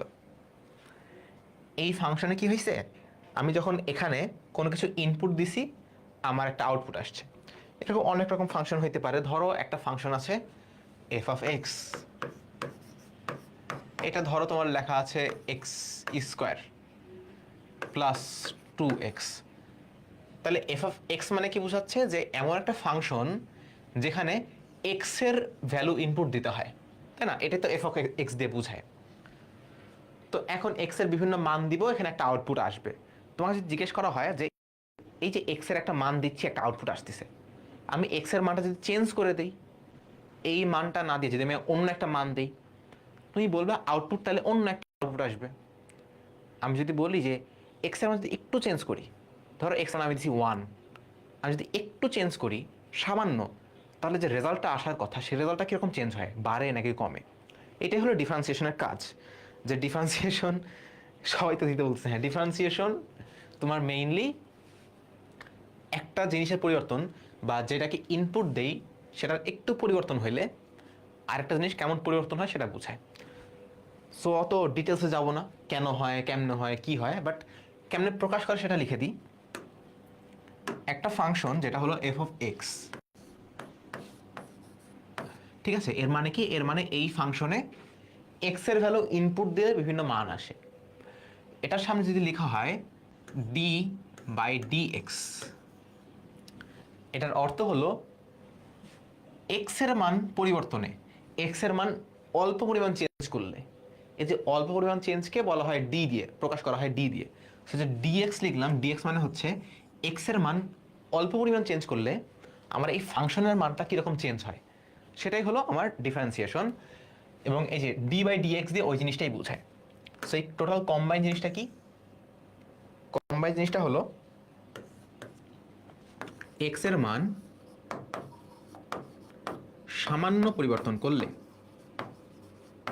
সামান্য চেঞ্জ করলে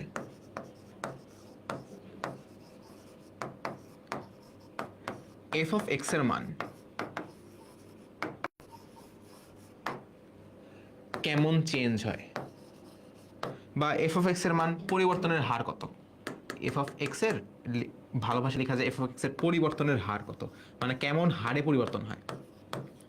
এটা হলো তোমার ডিফারেন্সিয়েশন মানে কি বোঝায়। এই D by D X F of X মানে এই জিনিসটা বোঝায়। ঠিক আছে, সো এটা তোমার আসলে দেখেই বোঝা যায়।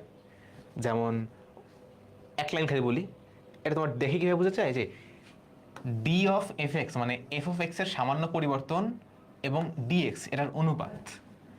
এটা মানে বোঝায় ডি অফ এক্স চেঞ্জ করলে এফ অফ এক্স এর কি পরিমাণ চেঞ্জ হচ্ছে, বুঝতে পারছো। সো যারা আমি প্রথম ক্লাস করছো তারা হয়তো বুঝতে পারো। তো এত কিছু দেখে আমাদের লাভ নাই, পরিবর্তন হয় এইভাবে ওইভাবে তো বুঝলাম, কিন্তু আমাদের যে আমাদের তো এগুলো চাবে না, আমাদের বিভিন্ন ফাংশন দিবে, দিয়ে বলবে ডিফারেন্সিয়েশন করো। তো আমাদের সবচেয়ে পরিচিত যে জিনিসটা ছিল যে ডি বাই ডি এক্স, এবং যদি এখানে একটা ধ্রুবক থাকে, একটা ধ্রুবকের সামনে যদি লেখা থাকে যে ডি বাই ডি এক্স, ধ্রুবক হতে পারে 2, 3, 5, পাই, 77, যে কোনো কিছু এ বি সি, যেগুলোর মান কখনো চেঞ্জ হয় না, পায়ের মান কখনো চেঞ্জ হয় না, 2 এর মান সবসময় 2 থাকে। তো এটা সমান সমান আমরা লিখি 0। কেন 0? কারণ ডিফারেন্সিয়েশন মানে কি, পরিবর্তনের হার। ধ্রুবকের তো কোনো পরিবর্তন হয় না, এই জন্য 0 হয়। সো ধ্রুবককে তোমার সি দিয়ে প্রকাশ করা হয়, ঠিক আছে।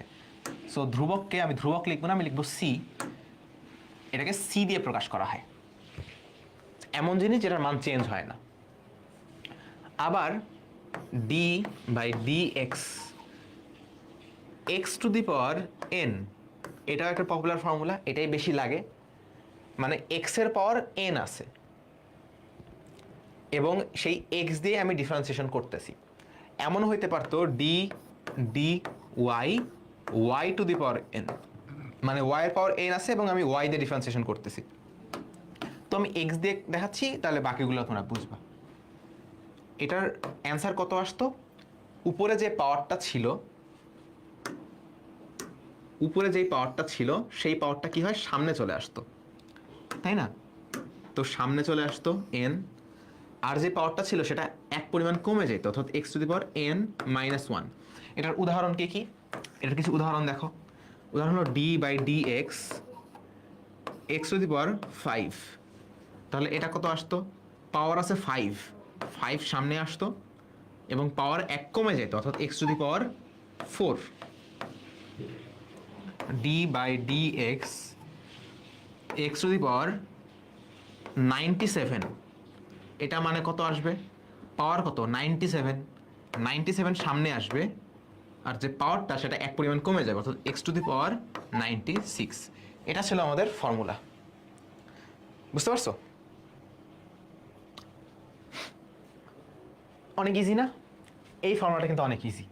যদি এমনও থাকতে পারে d by d Y, Y to the power 3, মানে ওয়াই কিউব, এক্সের জায়গায় ওয়াই করতেছি এখন, তাহলে এটা কি হইতো, এটা হয়তো পাওয়ার যে 3 সেটা সামনে আসতো, ওয়াই টু দি পাওয়ার পাওয়ার এক কমে যেত, 2 হয়ে যেত, তাই না। যদি ওয়াই টু দি পাওয়ার 1 থাকতো তাহলে 1 সামনে আসতো, ওয়াই টু দি পাওয়ার 0 হয়ে যেত। ওয়াই টু দি পাওয়ার 0 মানে কি, 0 মানে হলো 1। টাইম কমপ্লিট, শেষ। হ্যাঁ ঠিক আছে, আর একটা ফর্মুলা দেখাবো, একটা ফর্মুলা দেখালেই শেষ, এই ফর্মুলাটা দেখলেই শেষ। এবার যদি ডি বাই ডি এক্স একটা ধ্রুবক সামনে থাকে সি, তার সাথে গুণন আকারে থাকে x to the power N, থাকতেই পারে না? যেমন এখানে তো এক্স টু দি পাওয়ার 5 আছে না, হতেই তো পারতো এখানে 6 এক্স টু দি পাওয়ার 5 থাকতে পারতো, একটা সামনে একটা ধ্রুবক থাকতে পারতো। তো ধ্রুবক থাকলে সেই ধ্রুবকটাকে সামনে নিয়ে আলাদা করে নিয়ে চলে আসতে হয়, সি সামনে আলাদা করে নিয়ে চলে আসতে হয়, এবং তারপর X to the power N কে ডিফারেন্সিয়েশন করতে হয়। সি কে সামনে নিয়ে চলে আসলাম, এরপর X to the power N কে ডিফারেন্সিয়েশন করলে আসবে আমার N X to the power N minus 1। এটার একটা উদাহরণ দেখো, এটার উদাহরণ কত, D by D X 5x square, ঠিক আছে? তাহলে এইটা কত হবে? এখানে দেখো ধ্রুবক হলো 5 একটা ধ্রুবক, সো 5কে আমি সামনে আলাদা করে নিয়ে চলে আসবো, এবং এক্স স্কোয়ারকে আমি ডিফারেন্সিয়েশন করব, সো এক্স স্কোয়ার পাওয়ার কত 2, সো 2 সামনে আসবে, এক্স স্কোয়ার পাওয়ার 1 কমে যাবে, অর্থাৎ এক্স টু দি পাওয়ার 2 থেকে এক্স টু দি পাওয়ার 1 হয়ে যাবে। এক্স টু দি পাওয়ার 1 লেখা আর না লেখা একই জিনিস, সো এটা হবে আমার 10x। বুঝতে পারছো? আরেকটা যদি উদাহরণ নেই, আরেকটা উদাহরণ কত, ডি বাই ডি এক্স, ধরো এখানে আছে 96x two the power 96x আছে, ধরো এক্স টু দি পাওয়ার কিছু নাই, এক্স টু দি পাওয়ার কিছু নাই মানে কি, এক্স টু দি পাওয়ার 1, তাহলে 96 আলাদা করে সামনে চলে আসবো, এক্স টু দি পাওয়ার 1 অর্থাৎ পাওয়ারটা সামনে আসবে এবং পাওয়ার 1 কমে যাবে, এক্স টু দি পাওয়ার 1 থেকে এক্স টু দি পাওয়ার 0 হয়ে যাবে, সো এটা কত আসবে, এক্স টু দি পাওয়ার 0 মানে হলো কত, 0 মানে হলো 1, সো 96 আসবে। সো এই ধরনের এই ফর্মুলাগুলো, এগুলো যদি তুমি মনে রাখো তাহলে তোমার ডিফারেন্সিয়েশনে এই চ্যাপ্টারে আর কোনো বাধা পড়বে না, বুঝতে পারছো? এবং এরপরে কালকে যখন আমরা শুরু করব, কালকে না তো না পরশুদিন যখন আমরা শুরু করব, তখন আমরা অনেক কিছু করব। আমরা ক্যালকুলাস শুরু করব, ক্যালকুলাসের অল্প কিছু জিনিসপত্র দেখাশোনা করে, অল্প কিছু পড়াশোনা করে, তারপর কালকের মানে ওই দিনেই সোমবারে নেক্সট ক্লাস, সোমবারে আমরা ক্যালকুলাস শেষ করে দেবো, বুঝতে পারছো? Vector calculus. তোমরা বলতে পারো ভেক্টর ক্যালকুলাস একদিনে শেষ হয়ে যাবে? ভেক্টর ক্যালকুলাস আসলে বুঝার অত কিছু নাই তোমাদের লেভেলে, খালি ফর্মুলাগুলো দেখবো, কীভাবে ইউজ করতে হয়, কি বুঝায়, অঙ্ক করব। আমার ভেক্টর ক্যালকুলাসের একটা ডিটেলস একটা ক্লাস আছে, প্রায় 3 ঘন্টার class, just vector calculus. So আমার এই ক্লাস শেষ করার পর যদি তোমাদের মনে হয় যে ভাই আমি আরও ডিটেলসে জানতে চাই জিনিসটা, সেটার লিঙ্ক আমি তোমাদের ক্লাস শেষে ভেক্টর চ্যাপ্টার কমপ্লিট করার পর তারপর আমি তোমাদের দিব, ঠিক আছে? বন্দি বাসার পেজেও পাবা, তোমরা একটু ঘাটলে ইউটিউবে পাবা, ওখানে আমি একদম ক্যালকুলাসের কি হয়, কেন হয়, কোন জায়গা থেকে আসছে, বইয়ে কি ভুল আছে না আছে, সব কিছু আমি আলোচনা করছিলাম। সো আসলে তোমাদের ওগুলো লাগে না, এই জন্য একাডেমিক ক্লাসে আমি এগুলো কিছু আলোচনা করবো না, জাস্ট বইয়ে যতটুকু আছে ততটুকুই আলোচনা করে দেবো। এরপরে যাদের জানতে ইচ্ছা হবে তাদেরকে আমি পরে লিঙ্ক দিয়ে দেবো, ঠিক আছে? তো শেষ করে দিলাম আজকে, ভালো থাকো, সুস্থ থাকো। আজকে অনেকে জানতো না ক্লাস আছে, অনেকে নাই, স্টুডেন্ট নাই, ওরা রেকর্ড করবে। যারা রেকর্ড করতেছো তাদেরকেও আসসালামু আলাইকুম, যারা ক্লাস করছো তাদেরকেও আসসালামু আলাইকুম। ওকে, ক্লাসটা শেষ করে দিলাম। তোমরা ভালো থাকো, তোমরা সুস্থ থাকো, আল্লাহ হাফেজ।